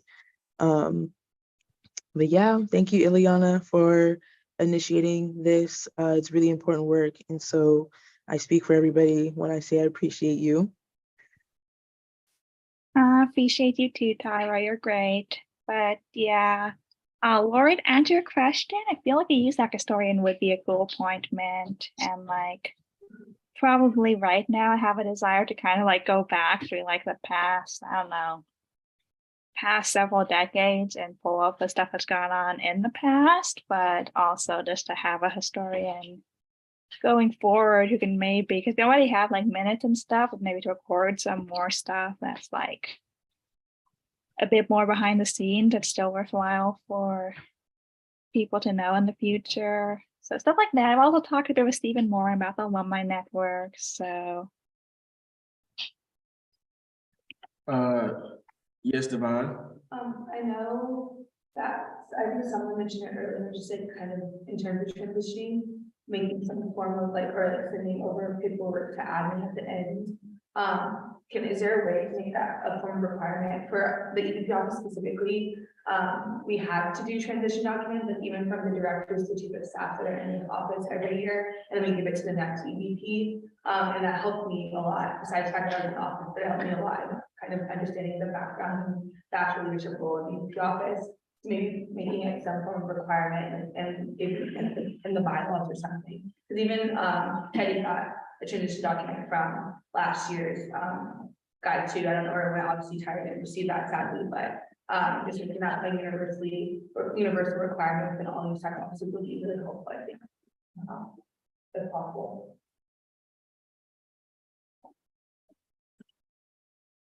Yeah, I think this is all great. Yeah, I just think there needs to be like maybe like an outline specifically of what this will look like. And then we can kind of discuss it in regards to like how to tangibly get there. So like I know that for the council members that kind of brought up this discussion, it's a great discussion. It's just like tangibly, what would that look like? Would it be a USAC historian? As Devon stated, maybe make it requirement. I think that'd be a great idea to make it a requirement for transition documents and transition passwords for emails and all that type of stuff. Yeah, and then just to the retreat part, I know that they're saying having a retreat. We did have a retreat, the basketball game. I think like 4 council members showed up. So I think it's like about, actually attending the retreats, because I know Milan did a lot of work for that one. Yeah, Milan. Yeah, I can touch upon that and then also talk about that. I think that the reason why we didn't have a retreat this year, I mean, we do have retreat funds. So if we do want to have like more socials or like smaller scale things, we can host that. But the reason why we didn't have a retreat was just because of how hard transitioning was, I think, for all of us. I found myself like not having time to kind of like speak to a lot of council members. I know that we all tried to kind of like connect with each other, but just because a lot of us didn't get like transition documents and a lot of us were kind of just thrown into the role without much support, there was not much time to like even think about like hosting retreats or socials. But that's just on my end. I know that like I think I am kind of in charge of planning retreats, but I know that that was kind of left as I was still transitioning into my role. But that would be great if we could have like a retreat maybe next year for the next generation of USAC members. But I think that that also comes along with making sure that these members are transitioned so that we can like focus on more fellowship amongst council, because I know that a lot of us were probably not as focused on, I don't know, socials and retreats as much as like getting our offices started and then everything transition. But yeah, and then if we do want socials, we still have money in our retreat fund that we didn't use. So definitely come talk to me if you want more socials. But that's all I have to say, I think. All right, awesome. Does anyone else have anything else they want to add on this, or are we good? All right, awesome. Okay, so moving forward, we'll be talking about the Live Safe Ride program, veto. I mean, I'll make this quick. So basically, I mean, obviously, I sent the email out March 5th in regards to the Live Safe Ride program. You know, using the bylaw powers that are vested in the office of the president. The problem that I had with the Live Safe Ride, it was basically brought to my attention after it was passed that there was an Instagram post, a transparency report stating that from January 12th through 16th, that there were 60 rides. And when I went back and looked at, I was like, wait, that can't be right, because it was briefed that 182 out of 200 rides or codes were claimed and redeemed, which means that they were claimed and they were used, or at least that's the extent of which I took it, and I think most council members took it as well. So I reached out to Jim Rep 1 office, asked about it, and I was told that, yeah, that was correct, that there was only 60 rides from the 182 codes that were claimed. And then I asked for the rest of the numbers, and he told me that there was 112 rides February 1st through the 6th. And then there was a total of 97 rides out of 250 from February 16th through the 20th. And I think that like this, I don't know like why that was left out in regards to the initial proposal, because I think most council members here were briefed. 182 out of 200 codes were claimed and redeemed. 235 out of 250 codes were claimed and redeemed, and 250 out of 250 codes were claimed and redeemed, which from my understanding, that meant claimed and being used. And so I kind of felt like it was a bit misleading, and that was just like a big no-no. And so I thought that, you know, obviously, you know, for one, this veto wasn't meant to just completely get rid of this initiative, but to bring more clarification in regards to it and figure out, you know, how do council members feel now that we have the extra information about the rides that actually took place. Also, the other thing that went into account, and I also reached out to the Jim Rep about this before I made this decision, was in regards to the control measures, right? And the control measures, you know, there are none, as I stated in the message that I sent. You know, we're putting discount codes on a public Instagram account that anyone can follow. And so we don't even know that out of those 60 rides from the first week, are those 112 rides on the second week, are the 97 rides on the third week. We don't know for sure if those are even actual all students, as it should be per our bylaws. And I'm not, so it's a gamble, and I'm not willing to gamble $130,000 in that, especially when we weren't given all the information. So that's kind of, you know, my viewpoint of it. Keon, you know, obviously you're free to speak on this. So yeah, the floor is yours. So as most of you have seen, as Carl just said, yeah, my proposal is vetoed. I just want to talk a little about it. So for the past 6 months, my main program that I've been working has been getting students safe, accessible, and affordable rides at night. Like students need a way to get home safe at night. And we bought ourselves the #1 public school in the nation. We need a program like this Live Safe Ride program to be able to follow us on that. Now, Carl has made a couple of claims. So the first claim that I deliberately withheld information from council. So I just wanted to make, like, assure you guys that was never my claim, that was never my intention. I understand that it came off wrong, but that's not how I tried to mend it. The reason why I showed how many codes were claimed, that's just to show that after each week, more students started claiming it to show the popularity of it. I can't, at the end of the day, you know, I can't force students to use the rides that are claimed, but the important part is that we're only paying for the rides that students actually use. And then the second part on that is that when I talk about the larger program that I'm going to be running, I said that out of all the students that get emailed with this code, with this ability to join into the program, only 29% of these students would actually opt into the program. So they go into the program. And then I mentioned out of those 29% of students, only 30% of that would actually be using rides. So this was the information that Lyft gave me based off the other universities that they used. So that's how I got to my number. So I didn't even use my numbers that were used like based off the codes claimed and then the rides were deemed. Because if I was using those numbers, it would be closer to 50% of the people who opted in the program. But I used actually 30%, which is the percentage that Lyft gave me. And then the next thing is that I wouldn't be able to ensure that undergrad students would be using this. So this was brought up in council. The president did bring it up and brought up this concern. And then I talked about how I set parameters that would be placed so that we could, try to ensure that it's for students that goes from 9 p.m. to 3 a.m. and the rides would be either to or from Westwood, and this would help, help us make sure that it's for students. But after when Carl emailed me and voiced his concern more, I told him that I understood and I understood that we need to get better at this. So I talked with Jessica and we came up with a better way and hopefully to figure it out. So we came up with a way that hopefully we can send out a Google form to all the students where they could put in their @UCLA EDU email. And that's how we would verify if it's an undergraduate student. The whole issue of this is that administration has been wary and not wanting to give emails to Lyft like every other university. So we found this as a way to go around that by students giving us the emails, and then they could we could verify them that way. But honestly, the thing that hurts the most of me with the vetoing of my bill is that in our conversation with the president, I asked him, hey, can you help me better this program? I said, like, I would love you and your office's help to work with administration to find a better way. And I want to make my program better. Twice I asked, hey, let's meet and we talk more about my program, we talk about what it's up, but that never moved anywhere. We never got an impact to meet before my program was vetoed.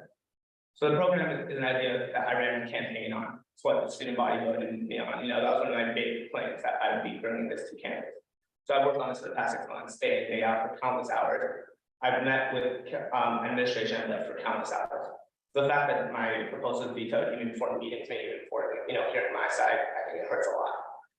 So at the end of the day, what I want to do is make UCLA safer, make it safer for students. I want to make sure that our students have accessible options to get around campus. I want to make sure that students do not have to pay for these options like they are now. I want it to be affordable for students. So, and Carl did bring up at the end of his email that he's working with the vice chancellor. So I also want to extend my help. Now I'm going to help raise that as much as I can, because I don't see my program as a rival to Fluent Safe. I see it as an additional option for where that doesn't work, for different places. I just want the students to have another option to be safe on campus. So that's my responsibility to. Got you. I guess I'll make this final statement and I'll let other council members kind of talk if they want to. As I stated before, this isn't personal, I do know that you ran on this, which makes a good reason as to why you would really want this to push through, even if it's, not sustainable or the appropriate way to go about this. You didn't really talk about why you didn't put the amount of rides that were actually taken. Like, why did you fail to put that in there? Like, that was very important. We had individuals like, Eliana, who had to, took a lot of money away from some of her initiatives for her community. She's the only one on council for the most part that's been advocating for the disabled community in the way that she's been doing so. And she had to cut a lot of her money, for this huge, allocation that you asked for. And my whole thing has been, you're asking for $130,000 and you're not even giving us all the information. You can't tell me that you didn't meet, you don't think that's the most important thing, the amount of rides that people actually took? I think that's the most important thing. Yeah, people can't claim the codes. We don't even know if they're all students, first off. I want to reiterate that. But let's pretend that the 182 people that claim the codes are students. Only 60 of them took the rides. Only 112 took rides the next week. Only 97 took rides next week. That's very valid information to show council. Especially when we're voting on $130,000. And so, as I stated before, it's twofold. You misled council. You didn't give us all the information. That's the first thing. I know maybe you didn't mean to. I'm not saying this isn't attacking your character, but these are facts. You misled council. You didn't give us all the information. And the second thing is that the control measure, you said that you're implementing parameters. You haven't specifically stated those parameters. I understand that, yeah, you're saying like, oh, we're gonna work with, Jessica to get people's emails. Okay, I understand that, but it's not only about getting the emails, because every UC program that currently has Uber, the administration, if I'm not mistaken, from what I've seen, the research, the administration pays for it, and every student, faculty, professor can use the Uber. They can get free Ubers, they get a certain amount. If we're paying for it for undergraduate students, right, we're not allowed to, pay for graduate students or whatever. We have to keep into account that if we use UCLA EDU emails, not only do graduate students have those emails, but 22,000 faculty members have those emails. Professors have those emails. And can they also, lie and, hey, yeah, I'm a fourth year, this is my email, EDU, and use it? I'm not saying that I'm assuming the worst of people, but these are facts and this is the truth. And that's why I'm saying that I'm not willing to gamble with $130,000, especially when we wasn't given all the information. Tyra? I can't answer that. Yeah, well, actually, yeah, go ahead real quick. So the point of not bringing up the numbers of how many rides are actually taking, that's because I brought up later that, out of the 29% of students that be opt in, only 30%, and I mentioned only 30% would actually take the rides, which it is a small number, I admit it is, which is even a smaller number than my pilot program. So I didn't think that was necessary, I'm asking, I'm showing that I'm undermodeling it. And then the thing with the emails is that, this email will be sent out to undergrads. It'll be literally going on and marketed to undergrads. Same way that all events that are hosted by USAC are going to undergrads. No one's at the door, hey, are you a graduate student? Are you best? It's still, but people are trying to market it for undergraduate students. So that's why I think this program will definitely help. And it's gonna help students feel safe at night. But at the end of the day, that's all we want. Got you. Okay, I'm gonna let Tyra, Tyra. Yeah, I just wanted to give my 2 cents on it. And like everything that Carl is saying, I agree with it, because you asked for a huge allocation of the budget and there was no transparency whatsoever. Like Carl was saying, you don't even know if these people are students. Not all the codes were redeemed. And not only that, but I'm heavily involved in both the Black Bruin and the transfer community. And as I was listening to your presentation, I was surprised that there was so much success, because I've never heard of this program, especially considering that I belong to 2 marginalized groups. So I feel like a program like this should be outreach to marginalized groups. So it's kind of making me question, like, who are these codes really benefiting? When there's students who are not having access to this, who has access to your platform specifically? And that gets into like racial demographics, class demographics, income demographics. But not only that, it kind of seems like, from my perspective, I'm going to speak on my own perspectives of the TSR as like a Black student, but it kind of felt like this whole situation perpetuates anti-transfer sentiments, anti-Blackness, but also ableism, because as Carl was saying, you asked for so much money and you didn't give us correct numbers. And you watched as I asked multiple times in the chat if someone could reduce your budget, and I don't think you reduced your budget at all. And you watched Carl get rid of his whole initiative that was centered around like Black cultural experiences.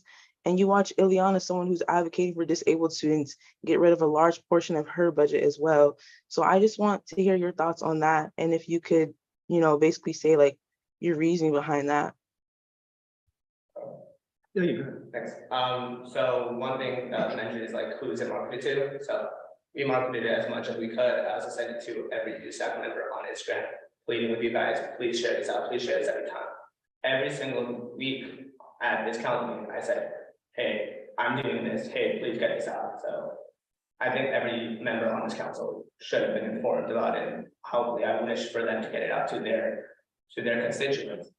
And then I did reduce it at council meeting, but I also saw that a lot of people were in support of this. I had 300 students, sign on to the statement saying they wanted this. I had students coming and giving their testimonials, and this program is also, I don't think it differentiates between any students. I'm hopefully going to give it out to every single student. It's not one group, it's something that every single student will be able to use. So that's my answer to it. Hanska? Right. I'm just gonna take like a very practical approach over here from my side. I agree with everything Carl said, and I also really like appreciate you for bringing up all the concerns that you did. I mean, I can't speak for the Gen Rep, but I would speak for my community, and I can tell you that this proposal and the suggestion that was proposed was it's extremely integral to the international community, simply because there is a complete lack of transport for us and my community. And like this was one of the most, I guess, like transport has been like one of my platforms since the day I've been running. It's a space that has a huge gap, and I'm representing almost 5,000 students over here. What's really important is that whilst I understand that there is a need to like rework this proposal, or maybe like evaluate how we're going to make sure that only undergraduate students are getting the benefit, and we have to like put in a few measures into place to like monitor that. I just don't want council to like completely negate the purpose of this proposal, because at the end of the day, like it is and was extremely important. And like I really appreciate Tyra for bringing up what she did, especially in terms of like how this might perpetuate like anti-Black or anti-transfer student sentiments. But I also just want to bring up that I think because this proposal is being put forward for the entirety of the student body, it is also really promoting inclusivity. Otherwise, it would be for a specific section. And again, like I'll speak for my community, this is something that we really like think would benefit our students, especially because I know that earlier on, this proposal it was in a trial phase. And so the popularity or like the promotion may not have been up to the mark, but I am certain that if we really start getting to it and actually spread it across, I can tell you that you have like at least out of the 5,000 international students, like 4,500 will not have cars and will be using this proposal. So even if like, I just know that there is a mark, like there are people looking for it. And I just think that as a council, like we can rework it, but we shouldn't completely negate the purpose behind the proposal. That's all I have to say. Milan? Hi, everyone. Yeah, I just wanted to, I guess, second Hansika and also like speak on the side of like the Campus Safety Alliance. As the Campus Safety Alliance chair, I think I really liked Karen's proposal personally, just because it promoted campus safety and made sure that students are able to get back to their apartments or to the spaces that they live, like in a safe manner, through lifts, as opposed to like walking. I know there's UCLA Safe Ride, but UCLA Safe Ride ends around like 12, so students are really left to like walk alone in a very, very dangerous city. I think LA is generally pretty dangerous. So I personally, definitely there are things that could have been reworked, and all the concerns that Carl has brought up are definitely like very, very valid, and we would need to work through that. But I think that this program is something that could be really, really beneficial to students, just on the basis of campus safety and making sure that students get back safe, especially in light of the recent like kidnappings in our parking structures. So that is all I have to say. Thank you. Awesome. All right. So I know that we said that I guess Safe Ride isn't to be viewed as opposed to this, but I mean, obviously people keep bringing it up and comparing it.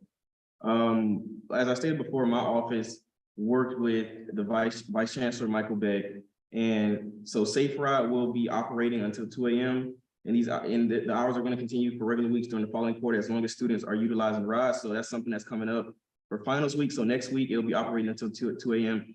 And it'll be something that we can continue, next quarter if students are utilizing it, which we're going to, push and advocate for students to use it, right? It's something that is already being paid for by the administration, so we don't have to use student fees for it. And it's something that can be considered to be a long-term thing. I mean, this program is currently, I guess, slated for like maybe 3 or 4 months, and then it's going to be done.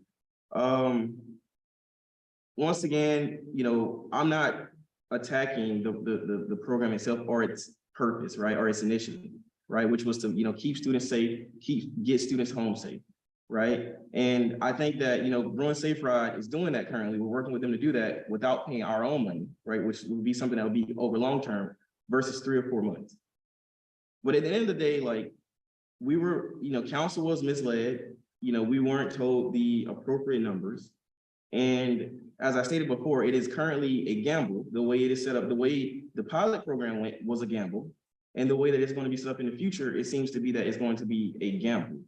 And I'm not willing to gamble $136,000. As I stated before, at the end of the day, we have a financial responsibility to ensure that we're spending student fees appropriately and that they're going to what students want them to go to, which is on themselves, right? And so if there's a opportunity, a huge opportunity for that not to happen, then we got to reevaluate the program and reevaluate how much we put in there. And, you know, quite frankly, you know, as I stated before, if you're gonna mislead us and give us, you know, not the whole picture, then should we even trust you to do this program in the first place?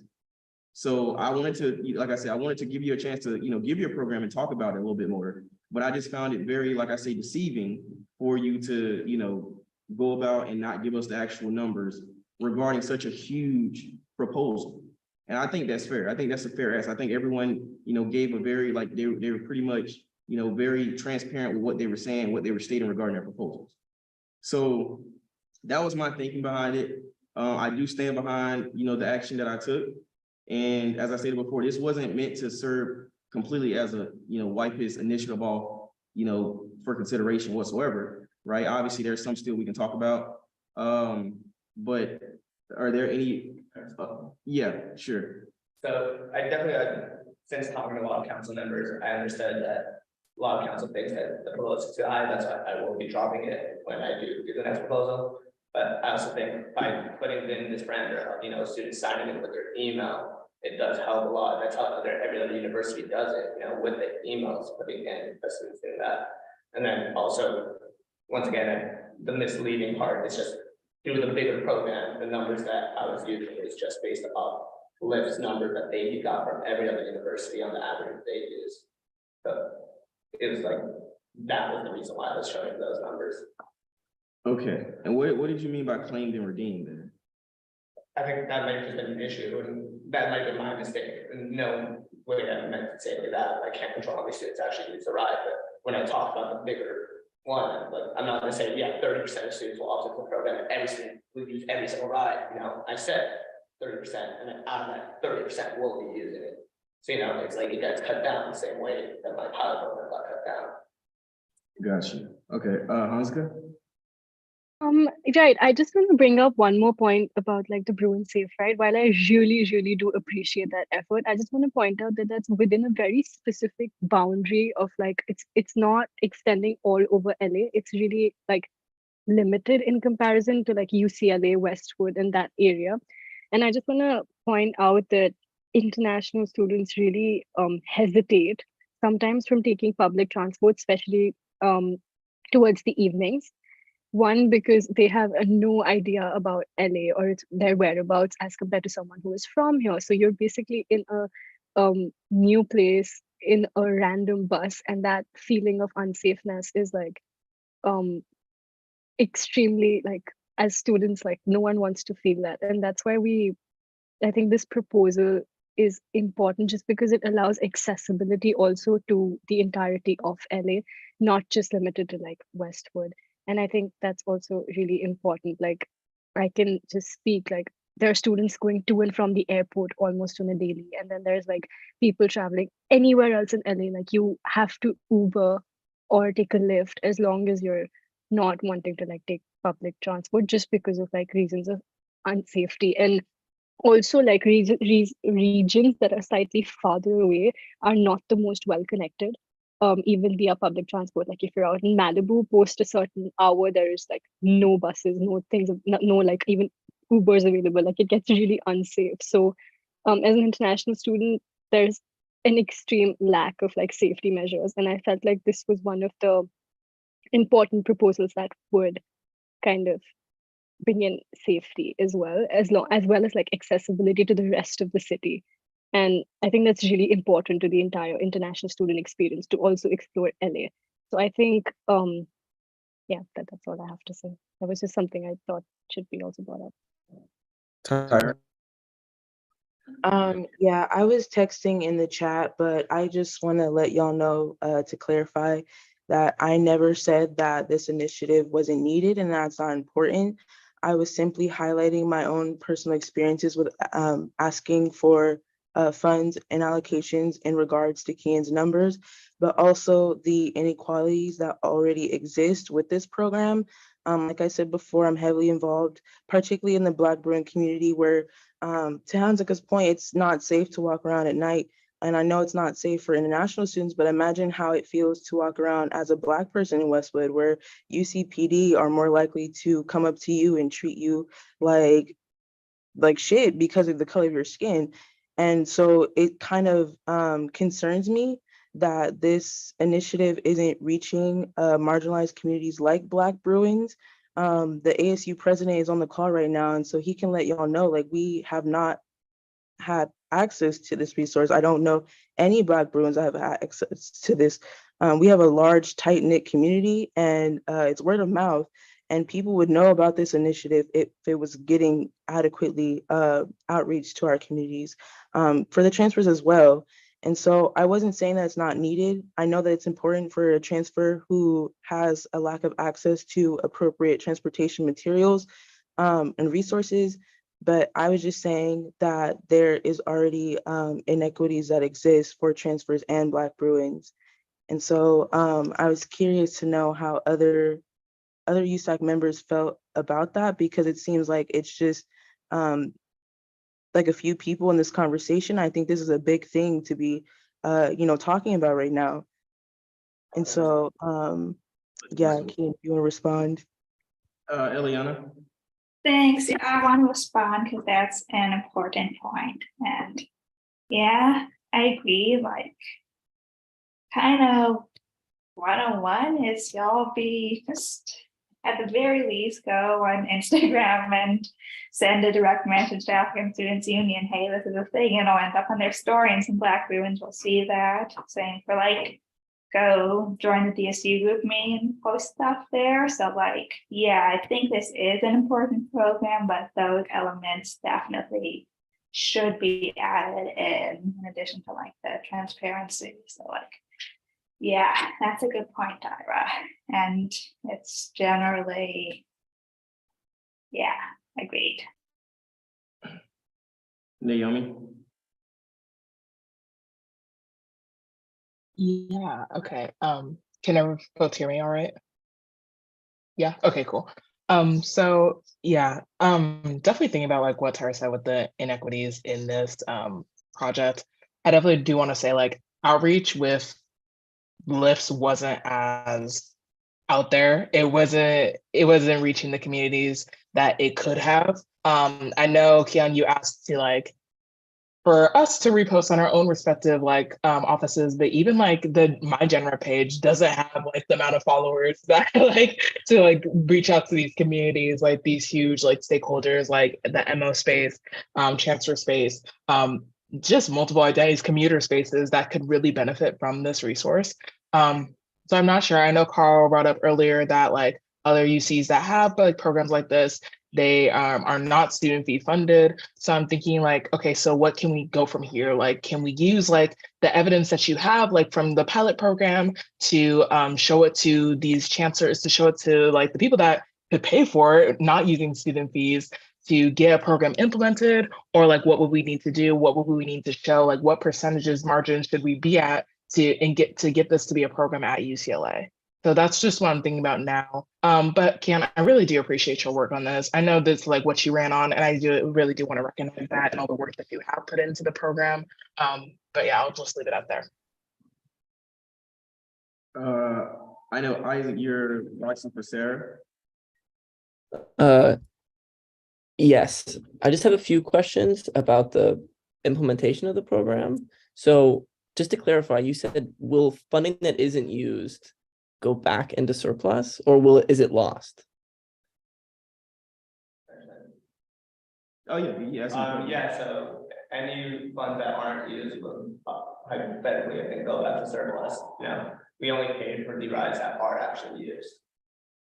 So then how is that implemented? Like, is it going to be that your office will hold on to the funds and only give them out as they're claimed? Yeah, I think it's you get a monthly bill from Lyft based on how many rides are taken, and using, my number's gonna get cut at this point, so I don't think I'm gonna overshoot it. Okay.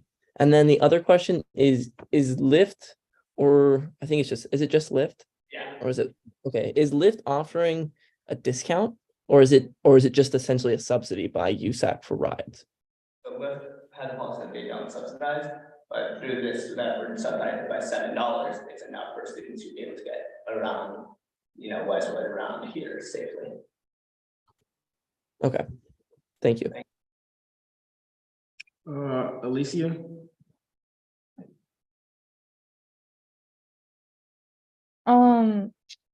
At first I was really, really torn because I've seen the development of this initiative from Keon, and I commend you a lot for it because that's a hard initiative to work on. But with this conversation, I do feel like prioritizing diminishing those inequities, and especially just in the ways that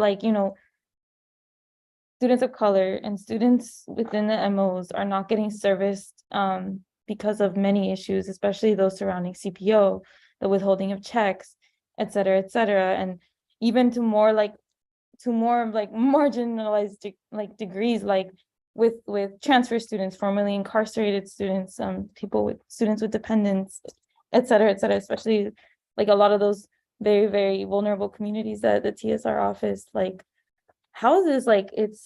It's something that I definitely feel at first it's maybe I hate having to choose, but at the end of the day, we do have to center students of color, and we do have to center students at those margins. And at the end of the day, I do feel like what Naomi was saying was something good to look at, where do we go from here, and where do we go for equitable transportation and accessible transportation that does not have to come out of student fees, because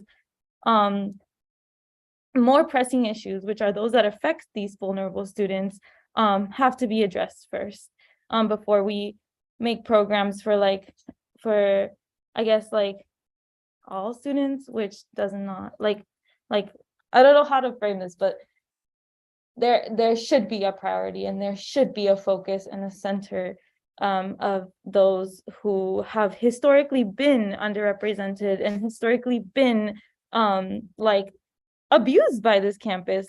It's that issue that I feel has definitely made me think tonight. So yeah, thank you so much, everyone, seriously. Everyone here has worked hard for everything that they've presented, and I really, really appreciate your work, Keon. I really, really appreciate your efforts, Tyra. You are incredible. You are a powerhouse, coming into council this late and not getting the support you need, because TSR is relatively a really, really new position, and a lot of people don't know that. So you're doing amazing, and let me know if you need any support. Thank you, everyone. All right, Juan. Okay, Carl, can you help me okay, I have a few questions. So the Bruin Safe Ride, that new, I guess, expansion of the program, how recent was that? So, I mean, we just found out about it. It's something we have been working on. It just started, we just got a confirmation from the Vice Chancellor this week. Okay. Yeah. Okay. I think that we are coming to this meeting just alternatively apart from this conversation of, I don't know if it's undoing the veto, but whatever. I think where we're at, looking at the situation, I mean, we already have existing alternative expansion of Bruin Safe Ride. So I think just in consideration of how best to use our funds and how to effectively prioritize these student fees. I just really want to acknowledge that we're coming to that. I mean, this new information is a relatively new information that, you know, Bruin Safe Ride has been expanded. So in terms of how we move forward, that's something that we should bring weight to that, and acknowledge that, in terms of, because we have two competing programs right now of like where are we going to put our student fees in terms of like providing service to a specific marginalized population, the transfer student community, or you know, putting it into the LIFT program. So I just want to make sure that we are also all giving full weight to this new information.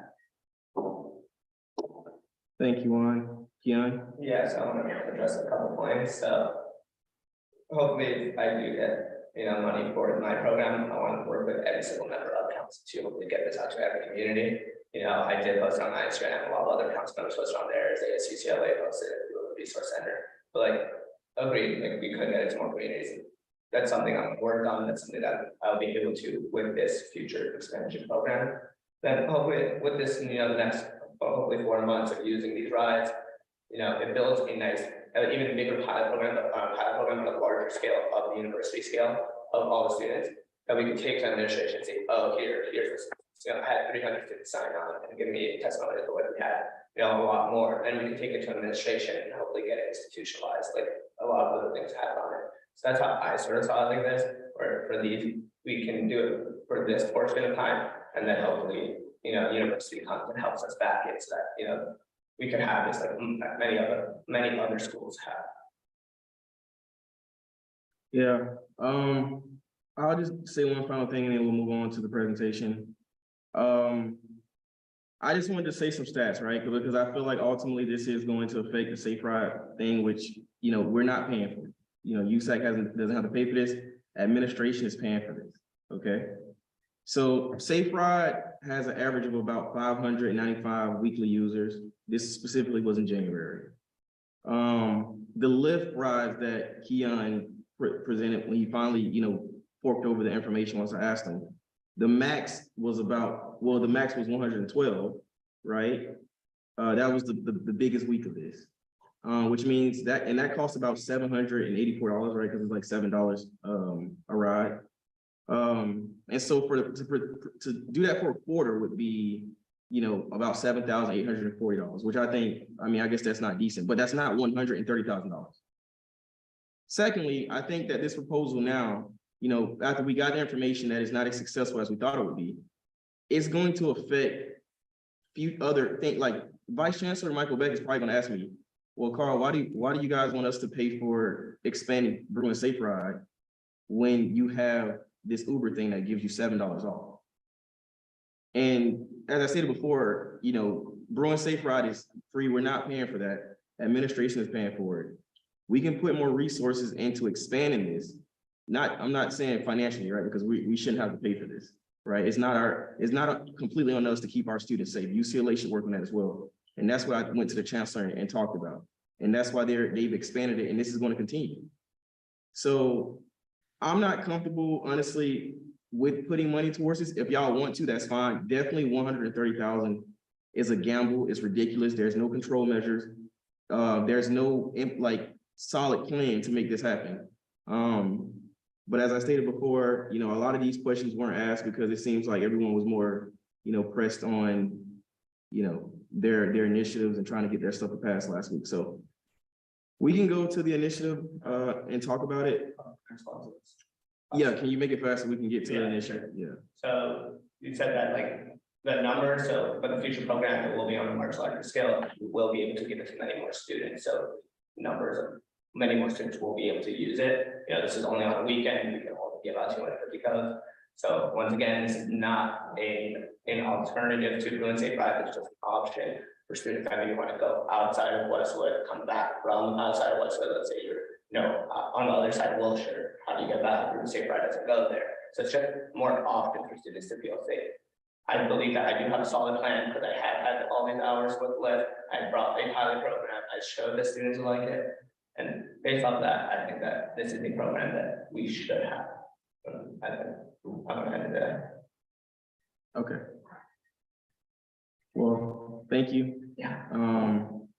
So we'll be moving forward now, to, you have a new updated proposal, correct? Yeah, so the proposal that I want to give is, I gave all the information last time, I can just summarize really clear, that, students need this, it's a safety that's unacceptable to students can get from clubs that are on different sides of campus, especially at night, the recent kidnappings. So this would really help with that. So it gives people the accessibility to go in different places, go beyond campus, come back from beyond campus, be able to visit Los Angeles through the safety of background checks, drug response, drug policies for these drivers. Then we talked about the pilot program, how that was used and how a lot of students liked it, how, the codes were claimed, and yes, the numbers of the rides were different, but at the end of the day, we only paid for the number of rides that were actually taken.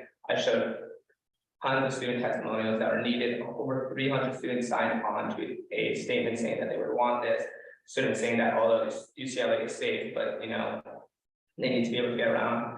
And I know it's going to be said that Bruin Safe Ride, but once again, I just want to reiterate, it's just more options for students to be able to take and to be able to get home and get to different places safely. So through the extended program, we will be able to, give students these options, and it being used through an email that they give students, that they give us, so we can, sign them up through that way. I think it would be really beneficial. Now, the big thing is the number. Originally, I asked for 150,000 because doing the math, out of the students who send it out to, only 29% will actually enroll in it. Out of the 29% that will enroll in this program, only 30% will be active users and actually take rides. So based off that, we have a number. Then originally I wanted to give 4 rides out a month, and then an average of 2 rides will be taken. Here from the council, we can do an average of 2 rides. Give 2 rides a month, and then it's always 50% of how many rides you get, how many students use. So that'd be 1 ride a month on average. So based off that, I want to ask for $75,000 for these programs, which is cutting my program in half. And it's a big cut from, what we did originally had to vote for. I hope that, by the answer that I gave, I wasn't deliberately showing the difference and, how deliberately showing that it's not, I wasn't trying to, mislead, showing that the numbers are based off what Lyft gave me, that out of the 30% of students that sign up, only 30% will actually be taking rides the same way, based off how I expect a way for us to implement it through student emails. I think that this will be a way for, student safety on campus to be much higher. But that's the proposal I want to give, and I really hope that people see my side of it.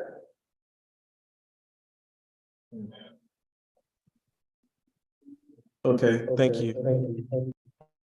So what are council members thinking? Does anyone want to raise their hand? I have a question. Yes, Devon. So actually, so we are voting on both. Yeah, we're gonna vote on both, TSR surplus proposal and Yeah. We have 147. So with hers, his work, we have a total of 147 with the 75,000. On top of the 100, we're at 170. We're at 175. You said what? Yeah, so we're over by 27. Yeah, we're over. Over? Yeah, about 2750. Got it. Okay. I personally still think that's too much money to ask for, when especially like we have, like everything you just mentioned, Bruin Safe Ride is expanding. They're doing the 2 a.m. thing. We don't have to pay a dime for it. If this program, if we put money towards this, administration may be more inclined to say, well, we're gonna like take away money from this because you guys already have some. You're saying that Bruin Safe Ride is only like prevalent to Westwood, but with only $7 going towards their rides. I mean, I think that's true for Lyft as well. I mean, it's basically essentially the same thing. It's kind of like only Westwood. You're only going to get from like Kirkhoff to maybe Chipotle with $7. So at the end of the day, I'm not, I think the amount you're asking for, I think that's ridiculous. I think it's ridiculous to still ask for that amount. $75,000 is ridiculous, especially as I stated before, when the initial proposal misled council. And it seems like you're just trying to, do your best to deliver on your campaign promise, which is awesome. But if people are not using it, then you need to say that. You need to be honest with yourself and be honest with us as well. And so I have a hard time really believing that you didn't, put those numbers or leave out the amount of actual rides intentionally. And also, so what you're stating, you're saying that a lot of the ride, like you've been using capital contingency for this, correct? And so all of that money wasn't used, correct? All of us. It was used? Yeah. With only 60, okay, so because you said 182 out of 200 codes. So that's 18 rides out of that, right? Left. So how did that, I'm sorry, because this is, I'm going based off of. So based off the numbers. Yeah, you said 182 out of 200 the first. You only pay for how much are actually used. Okay, so you got a refund? No, this first is 60, the first time I used it out of my budget. Okay. Okay. I just pulled something up. All right. Yeah, so the first one is just based on my personal budget, right? That's 60. Okay. And the second one of the 112 rides and the 97 rides, that was from the capital contingency. Okay. And then it was a little over, so the over will be paid by my office. Okay, and so you said it went a little bit over from the 16th to the 20th, right? You said it went From over? the 1st to the 20th is what capital contingency is paying for. Okay, got you. And it went a little over the amount I requested from capital contingency, so my office will be paying for that. Okay, and so out of 500 rides, Yeah. 100, how much was it the second week? 100 what? What, 112. 112 plus 97, okay. So out of Which 500. is what, like 40%? Right, But even the numbers I'm using for my large program, I'm saying only 30% will be used, which is even smaller. got you. Which is what the numbers that Lyft is getting. Right. Based off every other university that has been using this. Got you. I guess like one of the initial, like I said, and one of the main reasons, main problems I have this end of the day as well is, like you just said, 40% out of 100, right, of students.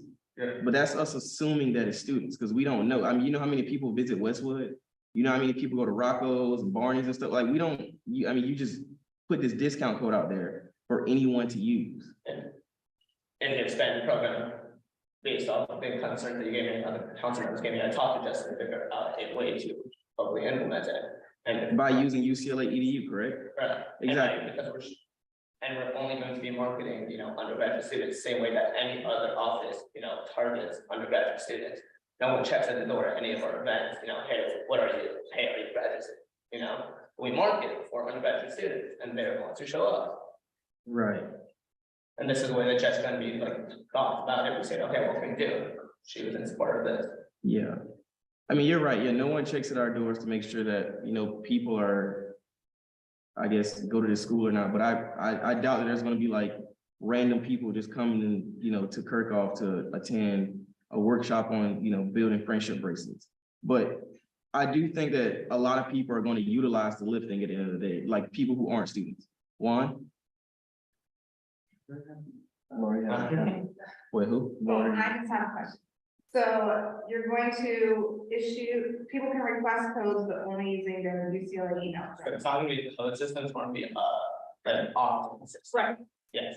But then does their Lyft account have to be associated with their No. UCLA email account? So it's the same way that every other university does, we just have to verify through. Because that's what SGA does with the PayPal. It has to be through your UCLA email. Just question. Yeah, is it Juan or Devon? It's me. If I wanted to propose, I guess it's not my proposal to propose, but if I had. I think I know where you're getting at. Okay. But you can say your whole spiel. Yeah, I was just gonna ask if I wanted to propose a different amount of funding for, is that possible? Yeah, Like, of course. You can, considering that, yeah, you can recommend it, of course. Okay, my personal opinion, I think in terms of the money we had left, giving obviously the 100,000 that Tyler was recommending a meeting, and then giving Beyond proposal, $30,000. It says that about $7,000 we used within the last quarter or two. That's 30,000, that's 5 quarters. You can just kind of test run it and see how it goes and see where it goes. Obviously limiting it, if more people do that, then they're not going to use it, but it's still less than 75,000, because again, 75,000 is a lot in my opinion, but it's more than nothing. And then there's also money left over to go to another proposal, or one that was sadly turned down earlier. Yeah. Fernando, what's up? Yeah, so I just wanted to chip in and say that obviously you can recommend another number to talk about or discuss. You can also just move another number and see how members or motion to see how other council members feel within the votes. But what I also wanted to mention was that all of the TSR proposals have to be voted in one by one. So yeah, TSR proposals need to be voted in one by one, and then with just like any proposal, any council member can move a different amount that has been requested. Well, I can make it into a motion. I just wanted to kind of get a temp check to see if people were interested. I guess I'd still be a motion to. So I think I can do that. Is that okay, Carl? What are your thoughts? Or so we. Yeah. What council think? If I just go 47, completely fun, tireless, completely fun minus an audit. Yes. I'll do these.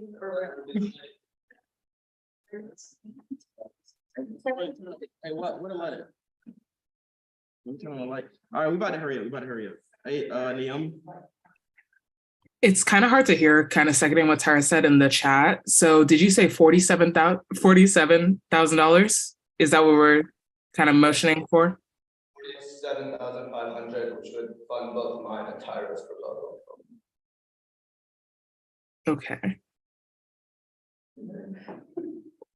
Yeah, so just to wait on the lights, they're on a timer, like Larry said. So we're in the dark. Okay. For future meetings, we'll check in with facilities to make sure they have the timers correct. Got you. All right, I mean, what are council members thinking? I mean, we're trying to wrap this up, I understand, but.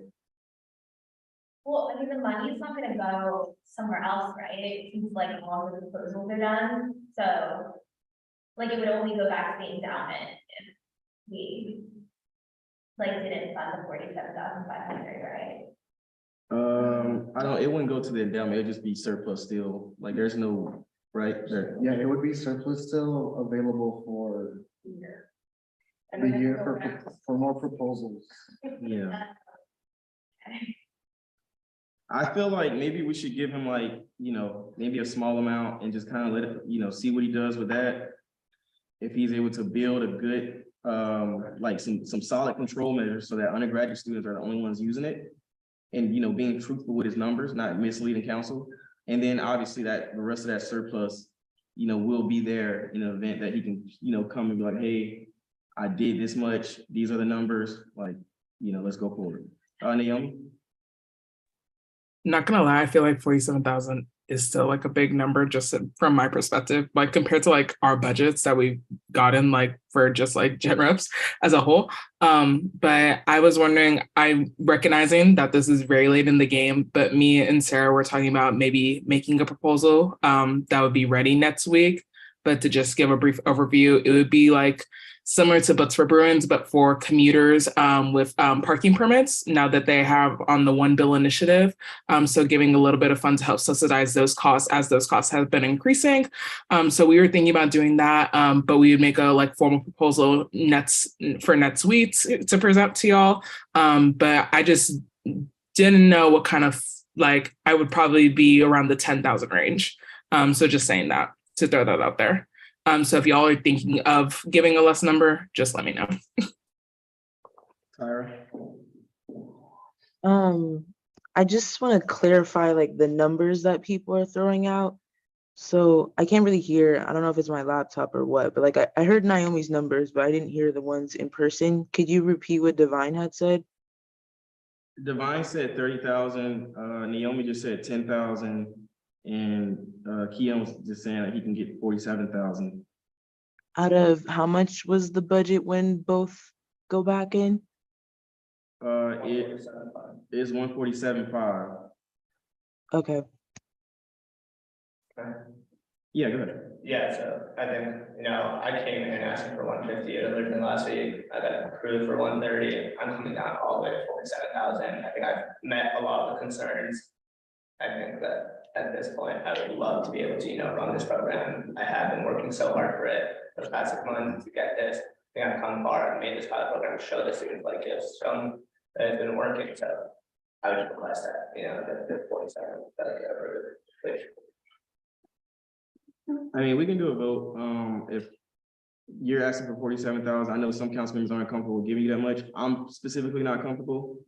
I understand that you worked on this very hard. Listen, I worked on Mardi Gras very hard and I had to get rid of the whole thing entirely. Because there are a lot of vocal council members that really aren't that vocal tonight, which is kind of astonishing, but at the end of the day, yeah. But yeah, at the end of the day, like, we can vote for the 47,000 and council members can vote the way they want to vote, or you can come down a little bit more, because I know that some council members said that that's still a lot of money and they're not comfortable giving that. Can I make a motion to pass it? A motion to pass 47,000? Yeah. Yeah, sure. I mean, people vote the way they vote. Well, actually, should we do, yeah, you can, yeah, whatever. I mean, I don't know if Tara, do you want to do yours first or you want to do his first? Because I know that yours was old business. I would like to do mine first, if that's okay. Of course. Okay, awesome. I motion to pass Tara's. Has to be individual. Yeah, it has to be. So each one has to be individual? Yeah, that's not like in our bylaws, we have to do it, like, we just say on her initiative. Or maybe we can do that, Well, I'll do this, does anyone have any does anyone have any problems with any specific initiative that Tyra is requesting in her surplus proposal? Or any questions or concerns regarding any of them?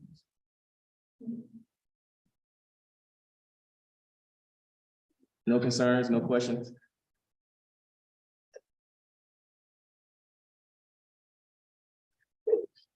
Okay, awesome. All right, well, can we get a motion to approve TSR surplus proposal request? I motion to approve TSR surplus request. All right, Keon motions and Divine seconds. All in favor, please raise your hand. Divine, got your hand raised in the dark. All right, by vote, We just asked to say the total amount is $100,000. Okay, so by a vote of 10 to 0 to 0, the motion passes, and $100,000 is approved for TSR surplus proposals. All right. Next up, we have, you ready to do yours? Yeah. Okay, next up, we have Keon's, Live State Route search proposal. I motion to move Live State Route proposal for $47,500. All right, can we get a motion? That was a motion. Oh, yeah, okay. Can we get a second?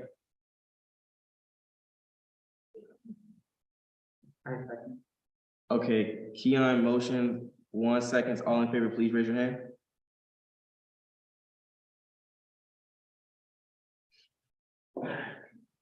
All right, all against, please raise your hand.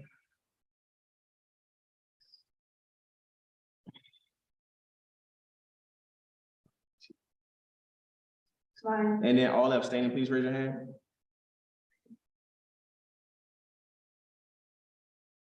Okay, by a vote of, I think that was what, 2 to 5 to 1, it doesn't pass. Keon, like, we'll get together and I'll have a meeting, like, the money isn't gone, so we'll get together, have a meeting to implement some controls so that, we can make sure that it's actually being used by students. Don't feel down about this. We'll make something happen so you can get some money for some, for some initiative, even if it isn't this one. But yeah, let's meet and we'll discuss some ways to make this actually like tangible, okay? All right, yes, They still have a chance to motion another number if they want, but if they don't, then. Does anyone have a suggested number? I mean, I suggested number. That's how I propose. well, we had 30,000, we had 10,000, I mean, No, I think it was 30,000 and then Naomi wanted 10,000. No, I only wanted 2,000 for a different proposal, though, right? Or was it? no, did you recommend 10,000 for this one, Naomi? No, for a different proposal. Okay, The left because there's, or like 17 or 15,000 dollars that would be left if we gave 30,000. So she wanted to possibly bring up another proposal next week. all right, Eliana. Thanks. I just want to mention now that we're reopening stuff, I have a proposal as well concerning like summer programming with other organizations that I can for Okay, next week. yeah, Keon. Can I motion to pass the certified proposal for $30,000? I'll second. Right, like y'all need to talk to everybody else because y'all don't know how people feel about it. Like y'all just like, let's not just pass stuff because y'all ready to leave, all right? So you said you want to read, like, I don't even know if this is proper protocol to do it again. What? They motioned and She said. she seconded. Okay. All right, Keon motions, Divine seconds, all in favor, please raise, for how much, 30,000? There it is. For 30,000, please raise your hand. 3. All right, all against, please raise your hand.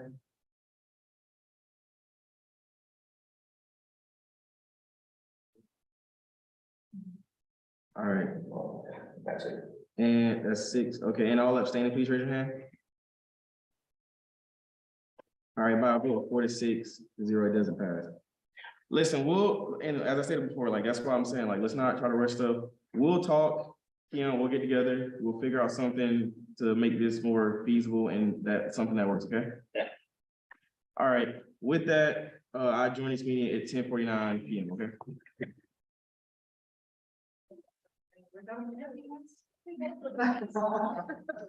Because I wrote today.